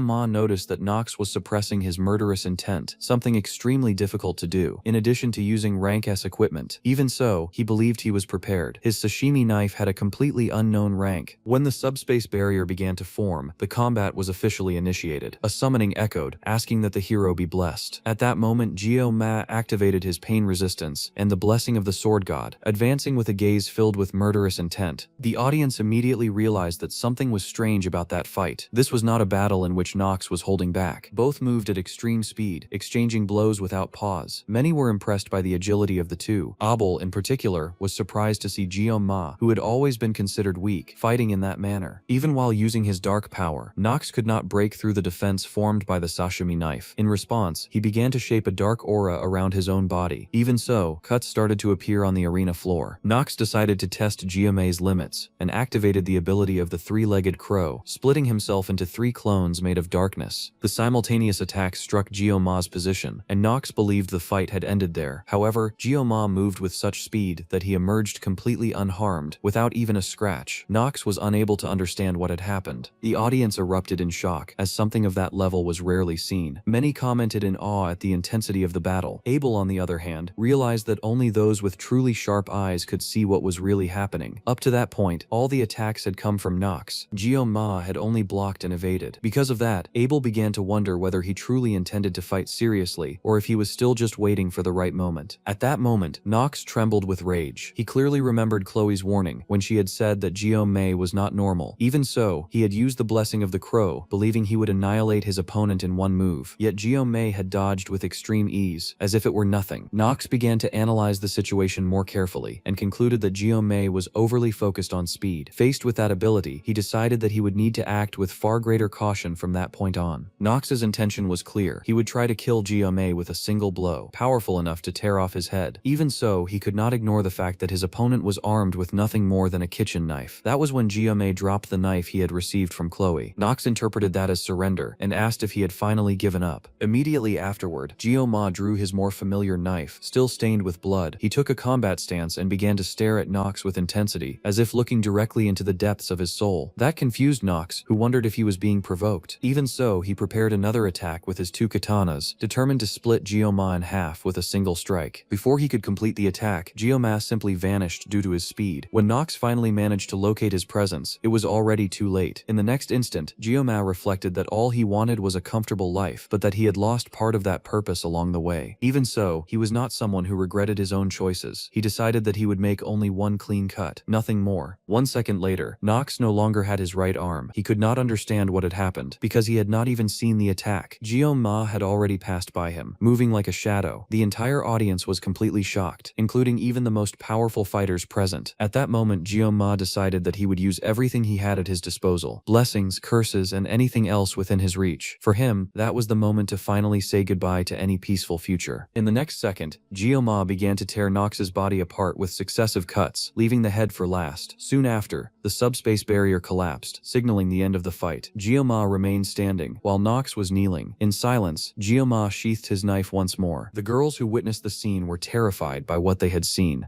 Ma could barely react to the situation. The official announcement confirmed that the duel had come to an end. He thought that he should have expected that kind of reaction, because now there was no turning back. In his mind, he reflected on the fact that he had done all of that using a simple fish cutting knife. Even so, he had cut someone and felt the strange sensation that it caused. The only consolation was knowing that all those people were inside a subspace. He had not truly injured someone, only a simulation. Even so, Giamma could not help thinking about Nox, who had shown desperation at the end. He acknowledged that Nox was truly powerful, exactly as Chloe had said. His experience and battle instinct were impressive, and anyone could feel that through his killing intent. In the end, all that intimidating aura had worked to Giamma's advantage. The fight ended in just 26 seconds. The winner was Kang Giamma. Right after the announcement, the arena was filled with shouts and questions. Everyone was in shock, trying to understand what had just happened. Giamma thought that this was a serious problem, because he had now become extremely popular. There was nothing else that could be done. This was the path he had chosen, and he decided that he would endure everything with resilience and courage. After that, the academy was flooded with rumors and gossip. Many commented that Nox belonged to the Aditor family, known for producing natural-born assassins, and they could not understand how he had lost to a mere freshman. Meanwhile, Abel was also reflecting on the events. No matter where she went, everyone was talking about Giamma. What had happened the previous day had been shocking. When Nox's arm was severed, she could hardly believe what she had seen. At that moment, Abel had witnessed incomparable swordsmanship, performed using nothing more than kitchen knives. The idea of someone winning a fight of that level with such a simple blade seemed absurd. Then she remembered an important detail. There had been a time when she sat beside Giamma and wondered who the first-ranked student who remained anonymous had been. At the time, she had concluded that Giamma seemed far too weak to be that person. Now, at last, she understood the truth. Giamma was the #1 student. That realization left her frustrated. Abel acknowledged that he was truly stronger than she was. Irritated, she stood up, finding the situation unacceptable. Her friend also stood up and asked what was going on. Abel apologized to Rachel, saying that she had woken her up by accident. Rachel replied that it was no problem at all and asked if everything was fine. Abel said she was just a little anxious, explaining that she had not trained much in the past few days. Rachel studied Abel's face and realized that she was trying to hide something. She insisted that Abel tell her the truth, suggesting simple possibilities like hunger, forgetfulness, or needing to go to the bathroom. Abel denied each one, trying to end the conversation quickly. Rachel then changed her tone and concluded that the reason could only be someone the boy Abel had been thinking about. The reaction was immediate. Abel trembled, turned red, and lost her composure for a moment, giving away the answer without saying a word. Rachel was amused by that and began to tease her, saying it was impossible for Abel to get that boy out of her head. She tried to guess who it was, first mentioning Leon, the blonde and very handsome boy. Abel's response was negative, and from her expression it was clear that she truly had no interest in him. Then Rachel mentioned Giamma, the special student everyone in the academy was talking about. When Abel trembled again, Rachel was certain. She celebrated as if she had won a simple game and decided to act immediately. Without giving Abel time to back out, Rachel pulled her out of the room, saying they were going straight to his class. Abel tried to ask where they were going, but Rachel casually replied that they were heading to Giamma's class. When they arrived at Tiger class, the presence of the two caused an immediate impact. The students were stunned to see two top-ranked girls entering as if it were the most normal thing in the world. Many stared, both enchanted and intimidated, as if only a red carpet was missing to complete the scene. Rachel crossed the room without any embarrassment and, to draw attention right away, climbed on top of a desk. She asked loudly where the black-haired boy was, scanning the classroom with her eyes. A student complained, not understanding why she was standing on a desk, and Rachel replied provocatively, asking if she was not pretty enough to do that. Abel was dying of embarrassment, wishing she could disappear. Soon after, Rachel said she had found who she was looking for. The problem was that Giamma was next to a girl, and the scene looked far too intimate to an outside observer. The girl was Chloe, who was close to Giamma, clearly comfortable with him. Rachel did not care. To her, that only made everything more fun. She walked toward them with confidence, while Chloe, who had been calm, immediately changed her expression, becoming visibly uncomfortable when Rachel approached. Rachel sat down without asking permission and pretended to be surprised, as if she had woken someone up. She kept a provocative, almost seductive tone and asked if his name was Kang Giamma. She said she had seen him before, since she had been in the audience during the fight the day before, and commented that he was more handsome up close. Giamma's reaction was immediate internally. His instincts screamed at him to leave, because that girl meant trouble. At the same time, Chloe also became alert, not understanding who that stranger was, and grabbed Rachel's hand to pull it away from Giamma. The tension rose quickly. Chloe stared at Rachel with a hostility that felt far too real, as if she were ready to kill her on the spot. Chloe's hand went straight to a stiletto, and that made Giamma realize that something was about to spiral out of control. He wondered if this was what his instincts had been trying to warn him about, because Chloe was clearly not well. A knife fight inside that classroom would have been disastrous, but Giamma recognized that combination combination of situations, because he had already seen something similar in the game. Before Rachel could push the provocation any further, Abel appeared and interrupted her, demanding to know what she was doing there, since that was not her class. Rachel replied calmly, saying that she had only stopped by to say hello. Then she did something even more irritating, placing her hand on Chloe's head as if she were a child, and telling her not to interrupt while the adults were talking. She also commented that it was not safe to play with sharp objects, making it clear that she had noticed the stiletto. The moment Rachel turned her attention back to Giome, Chloe tried to attack. The stiletto sliced through the air, and for a moment it seemed as if blood had been drawn, but it was only a strawberry juice box that had burst, creating the illusion of an injury. Even so, the aggression happened, and Rachel reacted with absurd ease. She grabbed Chloe's arm effortlessly and humiliated her with a cold remark, saying that she was slow, and that in the end, a child was still just a child. Abel ordered Rachel to let go of Chloe, but when Rachel released her, she did it in an even worse way. She threw Chloe across the room. Chloe managed to stay on her feet using her abilities, but the impact of the scene was enough to turn the classroom into chaos. Several students became overly excited, watching it as if it were a spectacle, while Gio Ma was caught between shock and irritation, trying to understand how he had become the center of a conflict of that scale. It became clear to everyone that Rachel was not an ordinary student. She was part of the Spear Saint clan, a group known for despising tricks and complex techniques, prioritizing overwhelming strength above any refined skill. This was Rachel de Moira, someone whose mere presence already put pressure on the environment. After taking control of the situation, Rachel went back to provoking and asked Giome whether Chloe was his girlfriend. Giome answered directly, almost coldly, and quickly realized that he had sounded rude. Even so, he corrected himself and stated that Chloe was just his friend. Even as he tried to remain calm, he wondered how he had ended up in that absurd situation, because now it was not just Rachel there. Even Abel was nearby, and he had not even noticed her presence before. Trying to regain some control, Giome asked why the two of them had come after him. Rachel replied with casual malice, saying that Abel seemed interested in him and that she had only wanted to see up close the handsome boy who was becoming the talk of the academy. Abel, caught off guard, became nervous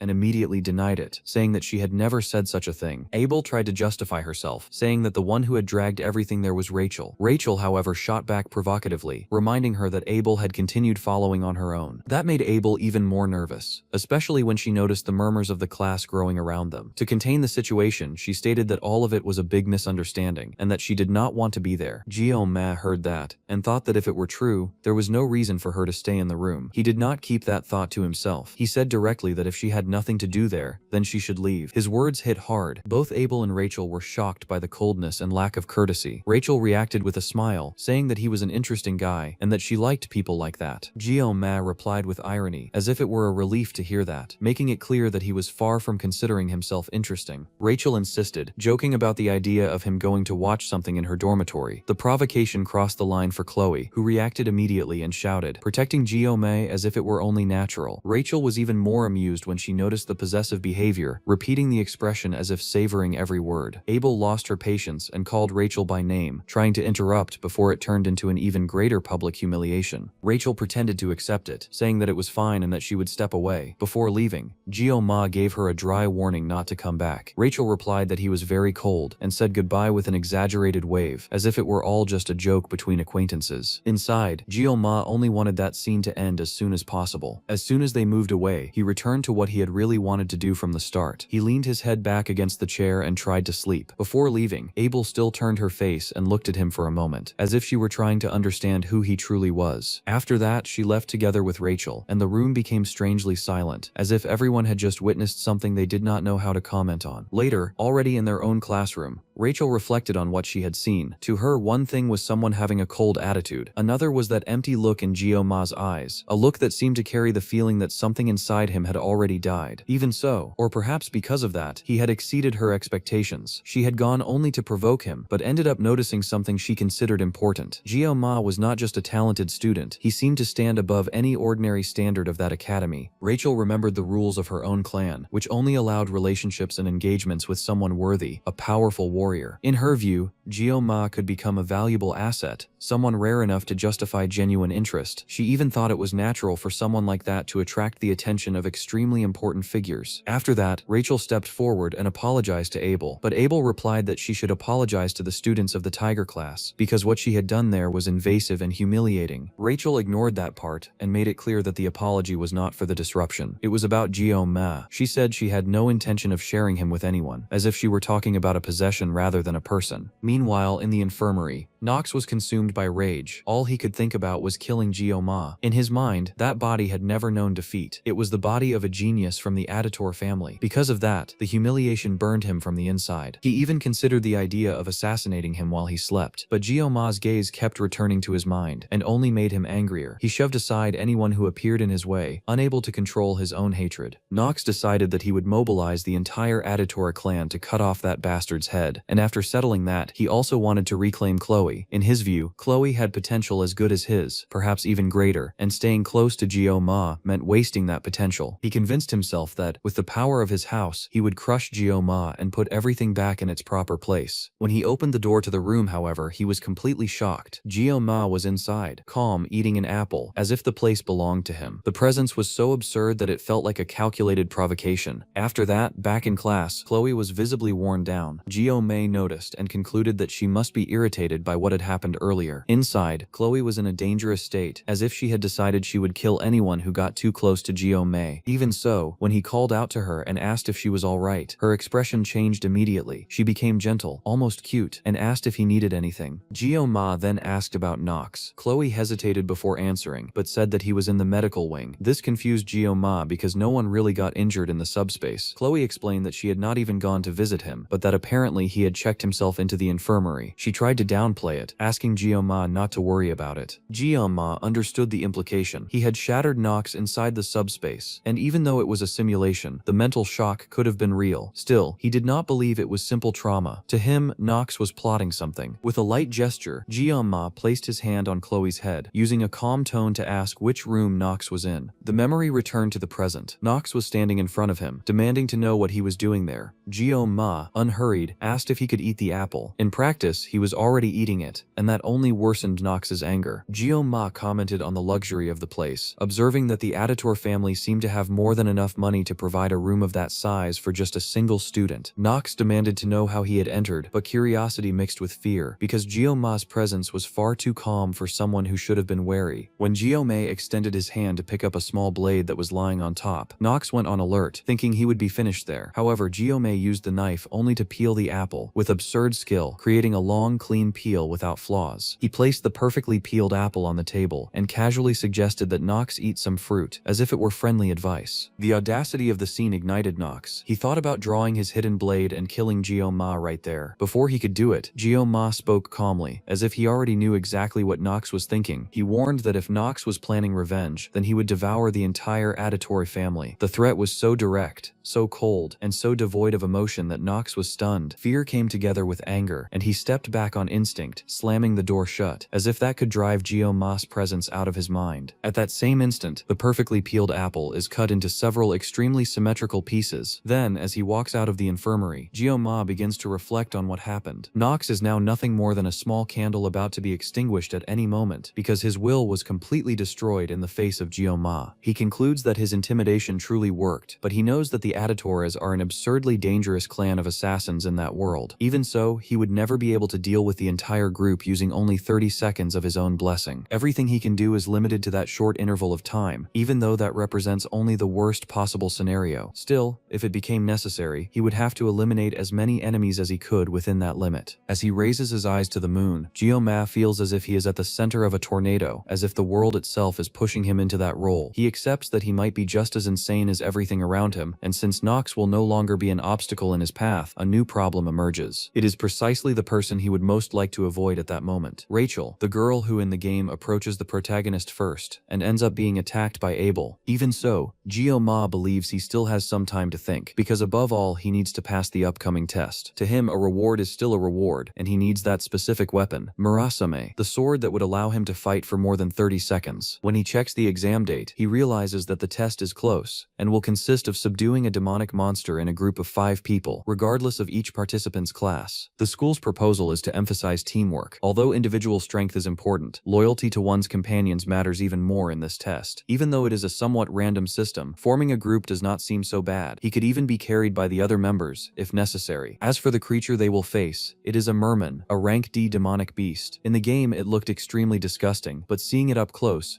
Ma realizes that he has worked with fish his entire life and that they are not that unpleasant to look at. He thinks the situation would be completely different if they were sirens, since they are far more powerful. In addition, sirens are not even considered monsters, but rather demonic humans. Compared to those beings, ordinary monsters are nothing more than simple puppies. Fortunately, the students will not need to face any sirens, which means that, for now, they will not have to deal with demonic humans. Ma notices that it has already been a month since he arrived there, and that the night feels strangely peaceful. He remembers that 700 years have passed since humans and demons swore an oath of peace. Just as human history was never free of wars, this world also went through countless conflicts, large and small. One example was Vasmon, who half a century ago was the commander of the 6th Legion and claimed that he would revive the commander of the 1st Legion. By crossing the armistice line, he attempted to bring back Sir Lekan. At that time, the ones who fought against him were Sieg and Medea. After an entire week of extremely bloody battles, humanity emerged victorious, and the 7 greatest heroes of the nation appeared. However, the sacrifices were enormous. Even so, none of the factions wanted to escalate the conflict any further, neither humans nor demons. While playing the game, the protagonist even questioned how someone could be called the strongest of humanity after defeating only the commander of the 6th Legion. Still, since then, peace has been maintained. Ma begins to wonder whether that can truly be called peace. The more he thinks about the commander of the 1st Legion, who is sealed rather than dead, the more anxious he becomes. He knows that in 3 years the second human-demonic war will begin, and that the Demon King himself will be involved. Even so, he concludes that thinking about it now will change nothing. He needs to focus on the mid-year exams, because worrying about such a distant future will not help him at all, even though it is extremely irritating to ignore it. He realizes that he needs to find a team for the test, but he does not have many friends. Still, he acknowledges that at the moment he is one of the most famous students at the academy, which can be used as an advantage to form a group. He also understands that living completely out of the spotlight for 3 years is impossible. Because of that, he decides that the best path is to put together a strong group for the mid-year exam. He knows that he cannot lead a completely peaceful life, but he can still seek a comfortable existence, even if it involves some conflicts. With that, Ma changes his goal. However, the next day, already in the classroom, he realizes that despite being surrounded by people, no one invited him to form a group. He understands that this is a problem, and begins to wonder if the reason was what he did to Nox. Maybe he went too far in the fight, and ended up frightening everyone around him. Thinking about it, he also concludes that Chloe is similar to him, someone who is probably also seen as a kind of intruder in that place. Ma approaches Chloe and asks if she is still without a group. She confirms that she is and says she is still alone. He asks if she is alright, remembering that she usually deals with this since she has friends. Chloe replies that she is fine. Then Ma invites her to form a group with him, explaining that they would still need to find 3 more people. Chloe immediately accepts, saying that it sounds great, and Ma realizes that she was genuinely happy with the proposal. He reflects that, considering he can only truly fight for 30 seconds, having Chloe by his side is equivalent to having an entire army. However, the mood changes when someone arrives making noise and interrupting everything. It is Rachel, who clearly came with the intention of forming a group with him. Ma feels irritated inside when he sees her there again. He questions why she is there, but Rachel acts as if she has already explained everything. At that moment, Chloe discreetly begins to pull out the utility knife, ready to react, but Ma asks her to step back. He is not in a good mood that day. Rachel jokes, saying that he is being mean, and calls him by a nickname that bothers him. Ma asks her to stop, but Rachel pretends not to hear, jokes around, and even throws herself onto the desk, saying that she fell. Soon after, Rachel asks if he already has a group. Ma realizes that she is really not paying attention, but answers that he still does not have a complete group. Rachel says that he is lucky and suggests that they team up, getting too close and touching his chin. Ma pushes her hand away and questions why him specifically, since there are so many people who would accept joining her group. Rachel replies that no one at that school is fun, but that he is. Even so, Ma makes it clear that he is already on a team with Chloe. Rachel reacts calmly and says that there are still 2 spots available.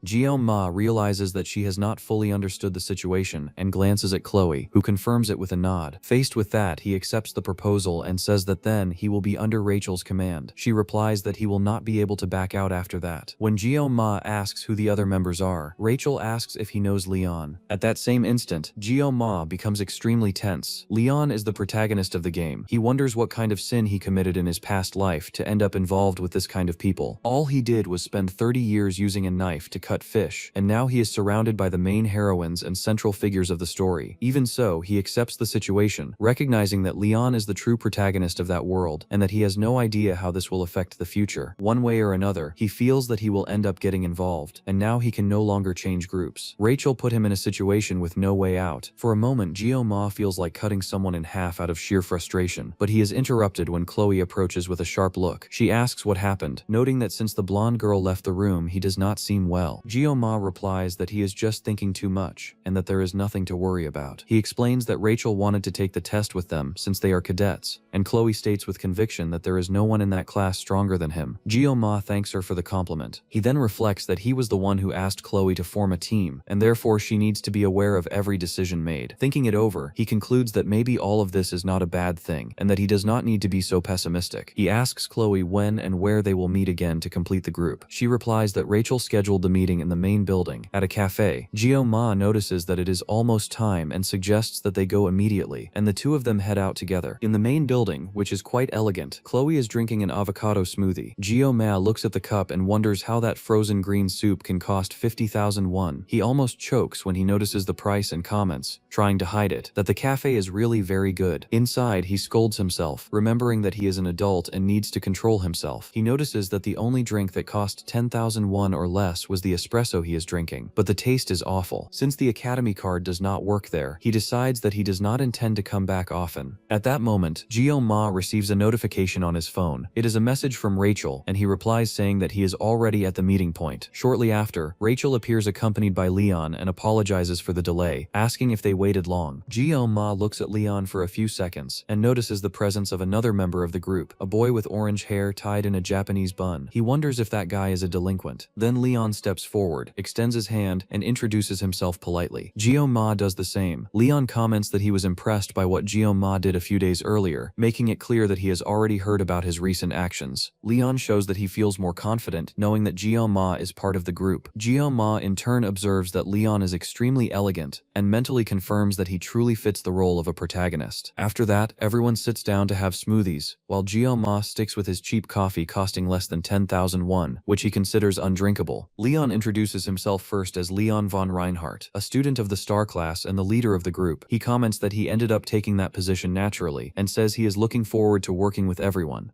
Ma is impressed by his demeanor, finding the behavior almost too perfect. Next, Rachel says that she does not need to introduce herself since everyone knows her, and passes her turn. The next to speak is Speed Weapon, who introduces himself as a student of the star class, and says that he really likes heroes. Ma finds that explanation far too simple, and realizes that the boy completely breaks the delinquent stereotype he had created in his head. After that, Chloe introduces herself as an editor from the Wolf class, and explains that she is there thanks to Ma. Rachel reacts with irony when she hears this, but Chloe keeps herself under control, clarifies that she was invited by him, and says that it is a pleasure to meet everyone. Rachel is surprised to realize that Chloe managed to keep her patience this time. When it is his turn, Ma introduces himself simply, saying only that he is from the same class as Chloe. He feels a bit awkward, remembering that he is an adult among young students. Then Leon pulls out a notebook and announces the start of the meeting. A holographic map is projected from the device. Leon explains that during lunch that day, his class instructor handed files to the group leaders. The map displayed shows the location where the exam will take place, Scopuli Island. He explains that everyone will be teleported to a subspace connected to the island through a gate, but that the island itself is real. This means that students can be truly injured when facing demonic creatures. Leon zooms in on the image and points to the area assigned to the group, located on the northeastern coast of the island. He explains that 3 groups, including theirs, will hunt mermen in that region. Since the number of these creatures is limited, the objective of the exam is to eliminate as many as possible. After the explanation, Leon asks if anyone has any questions. Speed Weapon asks whether there are no sirens in the waters around the island and whether that does not represent a risk. Leon replies that there is no reason to worry, because the academy will take care of that issue. Chloe then asks whether groups positioned on the same coast could ambush each other. At that moment, both Ma and Rachel look at her with some tension. Leon answers that the focus of the exam is the eradication of demonic creatures, and that conflicts between groups would likely lead to disqualification.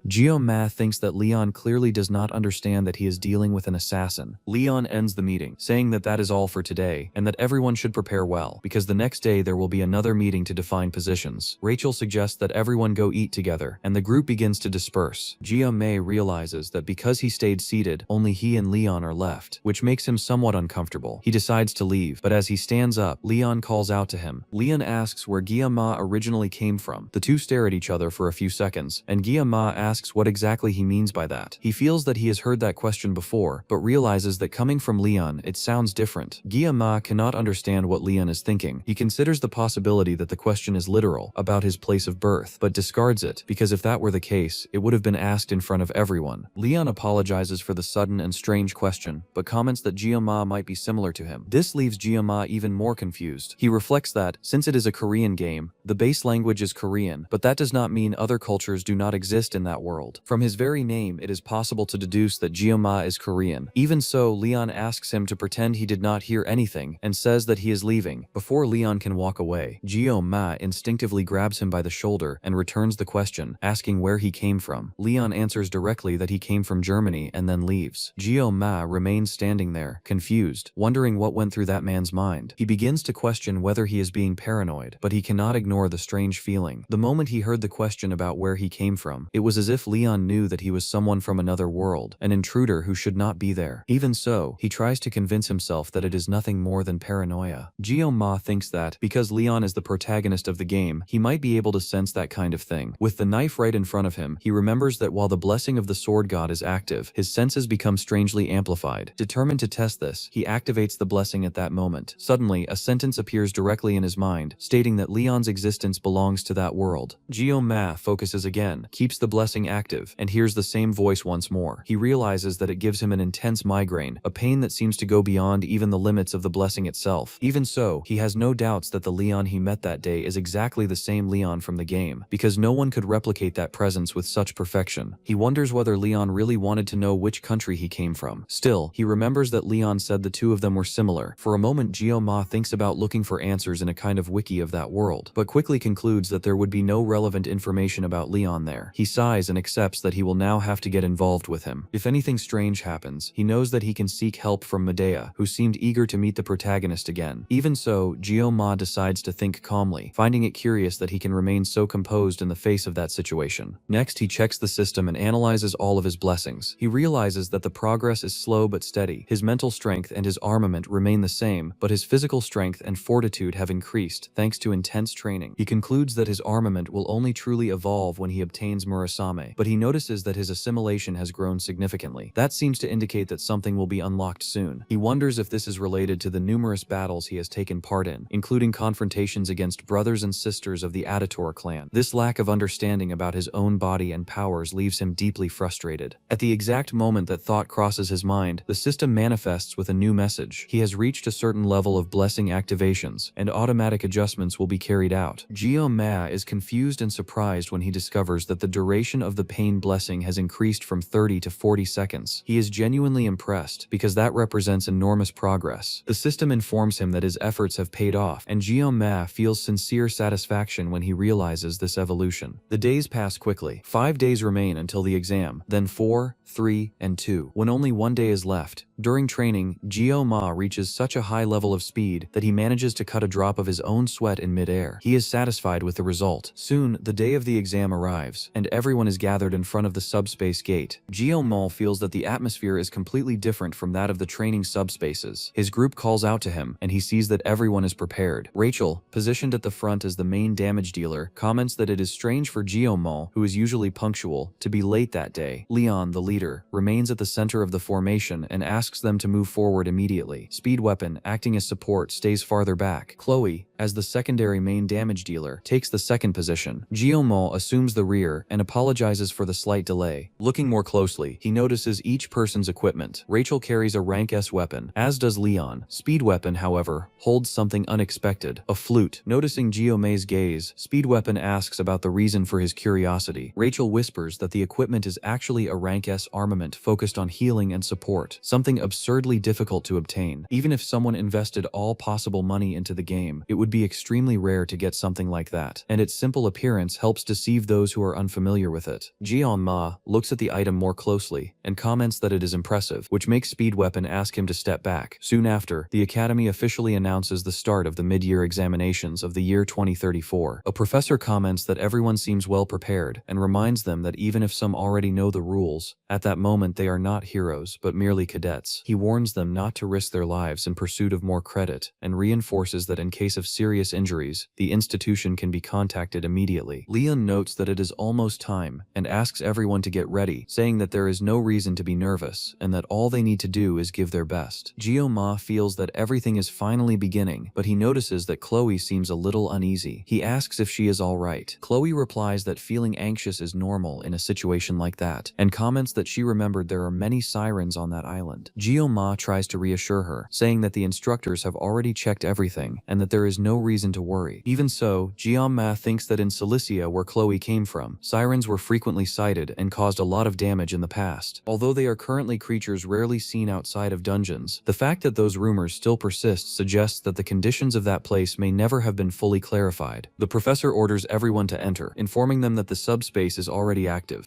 Ma makes a small encouraging gesture toward Chloe and asks them to move forward. Chloe is visibly embarrassed, but she thinks that he is right. She decides not to worry because Ma is by her side and believes that everything will be fine. Suddenly, everything goes dark. Ma begins calling out to her repeatedly, and in the next instant, Chloe awakens. She realizes that she must have fainted for a brief moment and wonders what happened, questioning why she lost her concentration. There is turmoil all around, as it seems that an error occurred at the subspace gate. Some people call for an instructor, and it soon becomes clear that someone is seriously injured. At that very moment, everyone comes face to face with a siren. Before the creature appeared, everyone had arrived feeling sick, vomiting because of the dizziness caused by the transition. Ma, however, remains completely stable. Leon finds this strange and notes that he seems fine, and Ma explains that he usually does not feel dizzy or nauseous. Shortly after, a merman appears in front of them. Ma finds it strange that there is already one there, and realizes that it is much smaller than he imagined. He feels a bit ridiculous wielding only a sashimi knife to hunt that creature, especially while staying in the rear of the team. Leon explains that they will encounter adult mermen when they reach the designated area, and that the one who passed by them does not count for points. The group then moves in the direction Chloe is investigating. As they advance through the undergrowth, Leon warns them to be careful, as he believes they have reached the correct location. Suddenly, Chloe appears out of nowhere and lands right in front of them. Ma asks if she was really moving through the trees, and she confirms it, explaining that it is a more discreet method. Leon asks what she managed to identify, and Chloe reports that there is a cave about 500 meters away. Sometime later, the group reaches the cave. Inside it, there are dozens of mermen gathered around a single bonfire. Rachel estimates that there are between 50 and 60 creatures. May realizes that the situation is extremely tempting, because defeating so many enemies at once would practically guarantee first place. Even so, he considers the risks, since if something went wrong, it would not be possible to contact an instructor due to the lack of communication. The decision between playing it safe or betting on high risk and high reward falls to Leon. He remembers the previous meetings, in which it was decided that Chloe would act as the executioner, and that Speed Weapon would be responsible for healing the group. Ma is surprised to confirm that Speed Weapon is truly a healer, but he explains that saving others is a basic principle of heroes. Leon then defines Ma's role, placing him in the rear for surprise attacks, while he himself leads the group from the center and makes all strategic decisions. When Rachel asks what her role will be, Ma realizes that Leon has already made his decision. Leon orders Rachel to advance. She grips her power-imbued spear and throws it straight into the cave, destroying the bonfire. At the moment the mermen turn in confusion, Rachel is already charging forward, crushing them without mercy. She retrieves the spear and begins a true slaughter. Everything happens exactly as Leon had predicted. As Rachel destroys everything in her path with ease, Speed Weapon immediately activates his artifact to bless the entire group. The sound of the flute irritates the creatures, but in reality they flee in desperation from Rachel, who continues killing without stopping. She thanks him for the blessing and counts 25 enemies defeated, leaving the group impressed. Next, Chloe activates her blessing, the feline blessing. With a single slash, she eliminates 8 mermen at once. When 2 more try to ambush her, she tears them apart without difficulty, reducing them to pieces. Chloe and Rachel advance in the same direction, eliminating everything they encounter. Ma notices something strange. They do not slow down, and that way they seem about to collide with each other. He wonders if it is intentional. It becomes clear that neither of them cares about the possibility of crashing into the other. At that moment, a much larger and stronger merman than the others appears and tries to attack them, but neither of them shows any concern. At the last instant, instant, instead of hitting each other, both redirect their attacks toward the larger creature. Rachel comments that the enemy is actually fast, while Chloe claims that she was the one who killed it. Rachel argues back, and Chloe provokes her with a nickname, making Ma feel immense relief. He truly believed that something terrible was about to happen. Meanwhile, Leon eliminates a few enemies that appear around them, and observes that Ma seems especially worried about those two, noticing that his attention is completely focused on Rachel and Chloe's uncontrolled advance. Ma confirms that everything is fine, and realizes that in the end he had worried for nothing. The group manages to eliminate the 60 mermen that were there, bringing the confrontation to an end. Leon reinforces the importance of trusting one's teammates, and with the mission seemingly completed, everyone prepares to leave the area. Ma observes the situation and thinks that Leon is undoubtedly a great leader, the true heart of that team. He decides that later he will try to talk to Leon, just out of curiosity, to better understand what he had said earlier. At that exact moment, however, an attack from the rear pierces Leon. The impact is brutal and catches everyone by surprise. No one had noticed anything until Ma looked back. Among the corpses of the mermen, a siren emerges, a demonic existence with a human appearance. Rachel does not understand why there is a siren in that place, while Speedweapon believes that all of this can only be a dream. Ma confirms to himself that something had been wrong from the beginning. He quickly assesses the situation and wonders whether they should fight or flee, without being sure what would be best at that moment. Rachel urgently tries to contact an instructor, warning that a siren has appeared, but Speedweapon reports that he cannot establish communication. Ma concludes that communication within that space has been cut off. Amid the chaos, Ma is the only one who does not panic. He orders Rachel to take care of the mermen that are still approaching, and tells Speedweapon to do everything possible to keep Leon alive. At that instant, Chloe snaps out of the trance she was in. Ma orders her to leave immediately, since she is the fastest, and to go call an instructor as soon as possible, before more mermen appear. Chloe hesitates for a moment, but agrees and quickly departs. Rachel asks what Ma intends to do now. Without answering directly, he advances toward the siren, making it clear that the mermen are left to the others. The group is shocked by the decision, questioning whether he has gone mad by facing a siren alone. Ma, however, thinks that he has never liked small fish, and that now the time has come to face the big fish, something he considers his specialty. It is explained that demons are able to use something similar to blessings, which in practice is magic. In the original game, the protagonist was defeated with just one attack from that siren, showing the brutal difference between humans and demons. Ma recognizes that he is not sure if he will win, even with his blessing, since in the original game it is impossible to defeat a demon alone. Even so, he remembers that because he played without friends, he was often forced to face bosses alone in true raids. He accepts that there is no longer any way to run from the decision he has made. Quickly calculating, Ma estimates that Chloe will take about 10 minutes to return. That means he needs to defeat the mermaid in 40 seconds. Without hesitation, he activates the blessing of the sword god, thinking that it has been a long time since the last time he truly cut sashimi. Meanwhile, Rachel faces the remaining mermen. They seem stronger under the mermaid's presence, but even so she manages to hold them back, pushing them away and piercing 3 at once with a single attack. She is already exhausted without the Speedweapon blessing. Speedweapon thinks he should help her with the blessing, but he needs to concentrate completely so that Leon does not die. Even believing in Ma's power, he feels deep fear when looking at the mermaid, because facing a monster like that alone feels like pure suicide. The mermaid then prepares a spell aimed at Ma, but he rushes forward. He analyzes that mermaids use long-range attacks with magical and aquatic properties, and that without magic they are still just fish. He dodges the spell and moves in for the final blow, but at the last instant he realizes he has struck only a false body. The true mermaid appears, attacking Speedweapon, who freezes in fear. At the moment of the attack, the mermaid feels intense pain. One of her fins is severed by Ma, who shows no hesitation and continues attacking without giving her time to evade. Even wounded, the mermaid retreats into the water, disappearing as if she had teleported. Ma then realizes that predicting her movements will not be simple, and acknowledges that the mermaid showed dangerous intelligence in that clash. The mermaid acts deliberately, and attacks precisely the one who is already injured. Ma looks at Speedweapon and Leon, who is still severely wounded, and asks if Speedweapon can continue. Even while keeping the blessing active, Speedweapon confirms that he can.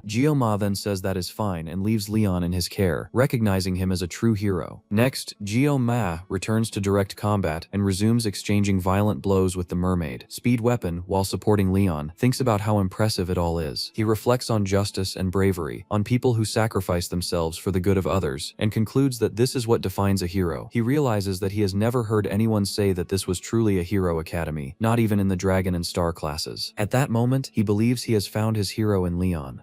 Ma, on the other hand, understands Speedweapon's thoughts, but when he apologizes and says that Ma is far from being a hero to him, Ma makes it clear that he would not care even if that that were the case. Still, in the present, Speed Weapon begins to think that maybe that damn Geo-ma is also in some way a hero. At that moment, the mermaid invokes a powerful spell. Several carnivorous fish made of magical energy appear and rush toward Geo-ma like missiles. He dodges with quick, almost unreal jumps, but soon realizes that the projectiles are guided. The mermaid alters the fish's trajectory to kill Geo-ma, who responds by cutting through the cave wall to open a path and keep fleeing. Even so, the fish continue to pursue him, ignoring his speed. The mermaid follows the path of the attack, but suddenly changes the target. Rachel tries to warn Speed Weapon, realizing that the true target was him, the group's support. Taking advantage of an opening, Geo-ma throws himself into the middle of the attack and rips off the mermaid's hand with a precise strike. Even so, he realizes that his cuts are too superficial and that this will not be enough to kill her. The severed hand remains active, channeling magic with such force that it pierces the cave and strikes the mermaid herself. The impact produces a colossal roar. Outside, a student asks the instructor what that noise was, saying she saw something like a laser. Shortly after, it begins to rain. The instructor decides to quickly remove everyone from the area to avoid accidents, warning that the rain could turn into a storm, and comments with a slight smile that they need to return to the academy as soon as possible. Inside the cave, now with a huge hole opened, Speed Weapon and Leon remain unharmed. The mermen, upon seeing sunlight, flee in desperation. Rachel finds their behavior strange, while Geo-ma remains in a combat stance, knife in hand, believing the mermaid to be buried under the rubble. He was only partly right, as the mermaid explodes the debris and emerges violently. Geo-ma recognizes that he knew she would not die so easily. When the mermaid advances once more, Geo-ma removes his uniform and orders Rachel, since the mermen have fled, to protect Leon and Speed Weapon. She agrees without hesitation. Speed Weapon, watching the scene, can barely believe what he sees. Geo-ma is dueling alone against a demon. He had always thought that man was just a madman, but now he begins to see him as a legend. Geo-ma realizes that only 10 seconds remain of the pain blessing. For him, this is the moment to recover all the time lost. The mermaid snarls, consumed by fury, and charges to kill Geo-ma. He accepts the clash, feeling his eyes consumed by absolute determination, resolved to cut down everything that stands in his way. Meanwhile, Chloe runs at full speed. She forces herself to go faster, even cutting down trees that appear in her path. Her legs are at their limit, and even with the blessing active, the exhaustion is overwhelming. Still, she cannot give up, because it was Geo-ma who asked this of her. Chloe believes that Geo-ma is the strongest person she has ever known. He always finds a way out, and never draws his blade without necessity. This time, however, he saw that there was no other choice, and she believes he made the right decision, even facing a mermaid, an absurdly powerful demonic humanoid. As she runs, Chloe hears the thunderous sound coming from the cave, and grows worried when the rain begins to fall. In her thoughts, she begs for Geo-ma to survive. In her desperate sprint, she trips over something and almost falls, but manages to catch herself at the last instant. She cannot fall, she cannot stop, she needs to find someone. Tears stream down her face as she runs, pleading for anyone to help her. Suddenly, Chloe senses nearby presences, but her senses are completely scrambled. What she perceives are not people, it is a mermaid. She reacts instinctively and attacks, but in the next instant she realizes that it was actually Abel who was there. Abel blocks Chloe's strike, and the two stare at each other for a few moments. Chloe feels relief upon realizing it is just a person and not an ambush. Before losing her strength and fainting, she apologizes. Some people around them grow agitated, asking what is going on and accusing the girl of being crazy, ordering her to get up immediately. Abel, however, intervenes and says that she knows that girl. Collapsed on the ground, exhausted, Chloe asks for help with difficulty and warns that Geo-ma is in danger. Abel is surprised and wonders how that is possible. At the same time, Speed Weapon reflects that he may never again witness something as absurd as what is before his eyes. He watches Geo-ma, who looks like a swordsman holding a live fish, as if about to prepare sushi sashimi. To his eyes, Geo-ma is exterminating a demonic humanoid, a true demonoid, and the scene is far too impressive to be forgotten. He knows this will be etched into his memory for the rest of his life, because this is not a subspace duel, but real life. Even under extreme pressure, Geo-ma continues to dodge and counterattack every assault from the mermaid. At a decisive moment, he turns her tail into a series of small, precise cuts, as if he were truly preparing sashimi. Speed Weapon even thinks it is almost beautiful, given how clean the strikes are. He and Rachel cannot even react to the speed and precision. Even Rachel, a descendant of an extremely powerful clan, is left stunned, not knowing how to respond. For an instant, Speed Weapon is distracted, and Rachel warns him of a new attack. She pushes him out of the way and saves him, calling out to him and telling him to wake up. Soon after, both see the trail of destruction left by the attack. Speed Weapon realizes that he has completely lost himself in the unreality of that scene, feeling as if even the surrounding environment had changed. He thinks that a blade made to cut fish facing magic is not a fair duel, and concludes that if Geo-ma used magic, the mermaid would already be dead. Exhausted but still standing, Geo-ma continues arrives holding his knife and facing the mermaid, who despite being gravely wounded, remains alive. She then invokes her power in sync with the rain, using water as her attribute, and firing liquid projectiles at him. Gyo-ma runs along the cave walls, dodging and counter-attacking with his knife. During the clash, the blade becomes riddled with holes, yet he still manages to cut the mermaid in half. In what appear to be her final moments, the mermaid looks at Gyo-ma with hatred and despair. She screams as a last resort, perhaps driven by fury or fear of death. However, when Gyo-ma delivers the final strike, he realizes that she used a merman as a shield. Exploiting this opening, the mermaid devours part of her own body, a magical crystal, and after swallowing it, releases a devastating power from her mouth. Everyone panics, believing that Gyo-ma will die at that moment. Facing the inevitable attack, Gyo-mei understands that he cannot dodge. His left eye is completely overtaken by the blessing, and his consciousness is transported to a remote place, surrounded by crystalline water and illuminated by sunlight. As he looks toward the horizon, he realizes that it is not the sun approaching, but the mermaid's power. At that moment, he hears the voice of the sword god whispering that he can cut anything. With that certainty, Gyo-ma grips his knife once more. In the ruined cave consumed by rain, he feels that he has managed to cut through the very magic itself. The sphere of energy completely dissipates. A few seconds later, before him lies the mermaid's body, covered in blood. Still under the effect of the blessing, his eyes return to normal, and the mermaid releases her final breaths of life. Everyone is shocked to realize that she was still alive, but before any reaction is possible, Gyo-ma decapitates the creature. The head rolls away and returns to that cursed place from which it came. Stunned, Speedweapon finally understands. Gyo-ma has won. A rookie who entered that year defeated a demonoid alone. Little by little, everyone begins to calm down. At that moment, however, a large amount of blood pours from Gyo-ma's wound. Rachel rushes to him in desperation. Speedweapon thinks with relief that Leon is fine, but soon notices something strange. He wonders what happened to the merman who fled the cave. Soon after, he sees a group approaching and comments that it was about time. It is Abel's group. People ask what the hell happened there, until they carefully observe the scene. A dead mermaid, cut into pieces, and Rachel holding Gyo-mei's body, begging him to wake up. Abel finds the scene strange, and questions why Rachel is hugging him like that. Then Abel notices Leon, and becomes visibly embarrassed. To her, the conclusion is clear. Everyone is screwed, except the leader. All of this only happened due to absurd luck. Abel explains that she contacted the academy, and that the instructors should be arriving. She then looks around, sees the destruction, and asks what the hell happened there. Speedweapon reacts irritably, questioning whether those instructors really explored the island, because this looks like a joke. He recalls that a mermaid appeared inside an obvious cave, and that this should never have gone unnoticed. Abel remains calm, says she understands, and demands a direct explanation. Speedweapon finds her tone strange and asks why she is giving orders, but Abel notices that he is acting oddly and tells him to stop stalling and answer. Speedweapon warns that she will not believe it, but decides to explain anyway, because explaining is his specialty. Later, after listening carefully to everything, Abel confirms what she understood. She sums it up by saying that a mermaid appeared out of nowhere, and that Gyo-ma killed the creature alone. Speedweapon confirms that this is exactly what happened. The information hits Abel like something absurd. She thinks about how Gyo-ma appeared out of nowhere, never clearly stating where he came from, and yet killed a demonoid alone. She remembers the stories her grandfather told her when she was a child, and concludes that even those heroic tales were more realistic than this. Still, the lie seems far too big to have been invented. Abel comes to the conclusion that no one would dare create such an exaggerated story if it had not happened, and wonders why anyone would lie about something like that. She also thinks about her own lineage. As a descendant of heroic roots tied to Baylor Wakim and the disciple Aaron Nebelung, she received a special position and carries a blood heritage that allows her talents to flourish. Even with this advantage, and with all the effort she put in, there is still that boy, Kang Gyo-ma, whose difference in power is so ridiculous that it seems impossible to measure. Abel realizes that she has already felt too much toward him, between fear and admiration, and at the same time cannot hide a bitter envy. While the treatment continues, Abel asks her companion to try to heal Gyo-mei. Even while being treated, Rachel remains visibly worried about him. Abel watches the scene and dwells on the fact that Gyo-mei, the same age as her, came to the brink of death, and still defeated a demonoid alone. After that, Speedweapon returns to the topic of the instructors and asks whether Abel really contacted the academy. He suggests that for now, it would be better not to reveal the details of what happened. Abel wants to know why. Speedweapon recalls that the instructors claim to have checked the island beforehand and points out that this makes everything even more suspicious. He notes that the cave is extremely easy to find and yet was not explored. He admits that it is only a guess, but says that it seems like someone did this on purpose. Leon joins the conversation and asks asks whether Speed Weapon is suggesting sabotage from within the academy, perhaps an infiltrator connected to a demonic clan. Speed Weapon tenses up and avoids stating it outright, but admits that the possibility exists. Abel agrees that the cave is conspicuous, and that novices would certainly come there. She also understands that if it had not been for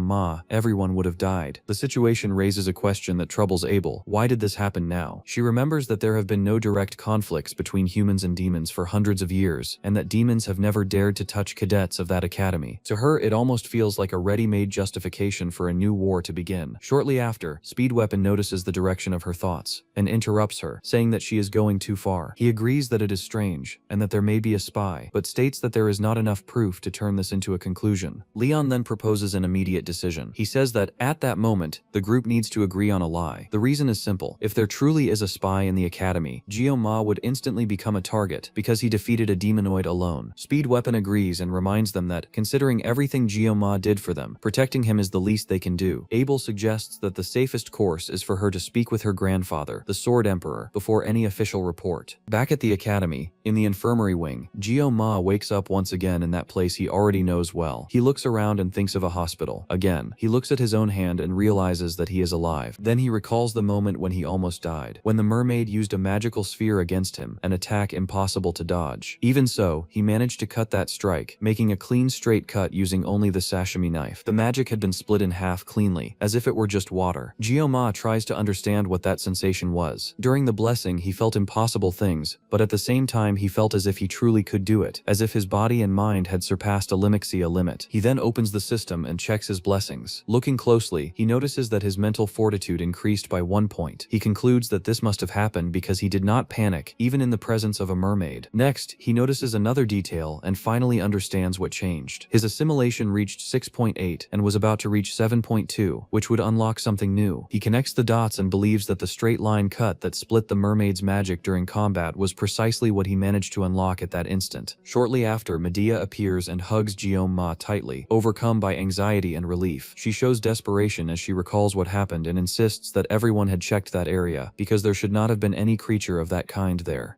Ma tries to calm her, asking her to stop because he is still weakened. Medea realizes the excess and steps back, apologizing and remembering that he can barely breathe. Even so, she admits that she was too happy to see him alive and that, for a moment, she almost forgot the reason she came. Then Medea begins to search for something in her dimensional bag. Ma is impressed when he realizes that she possesses an item of that level. Next, Medea takes out the reward he had earned and hands him the sword Murasame.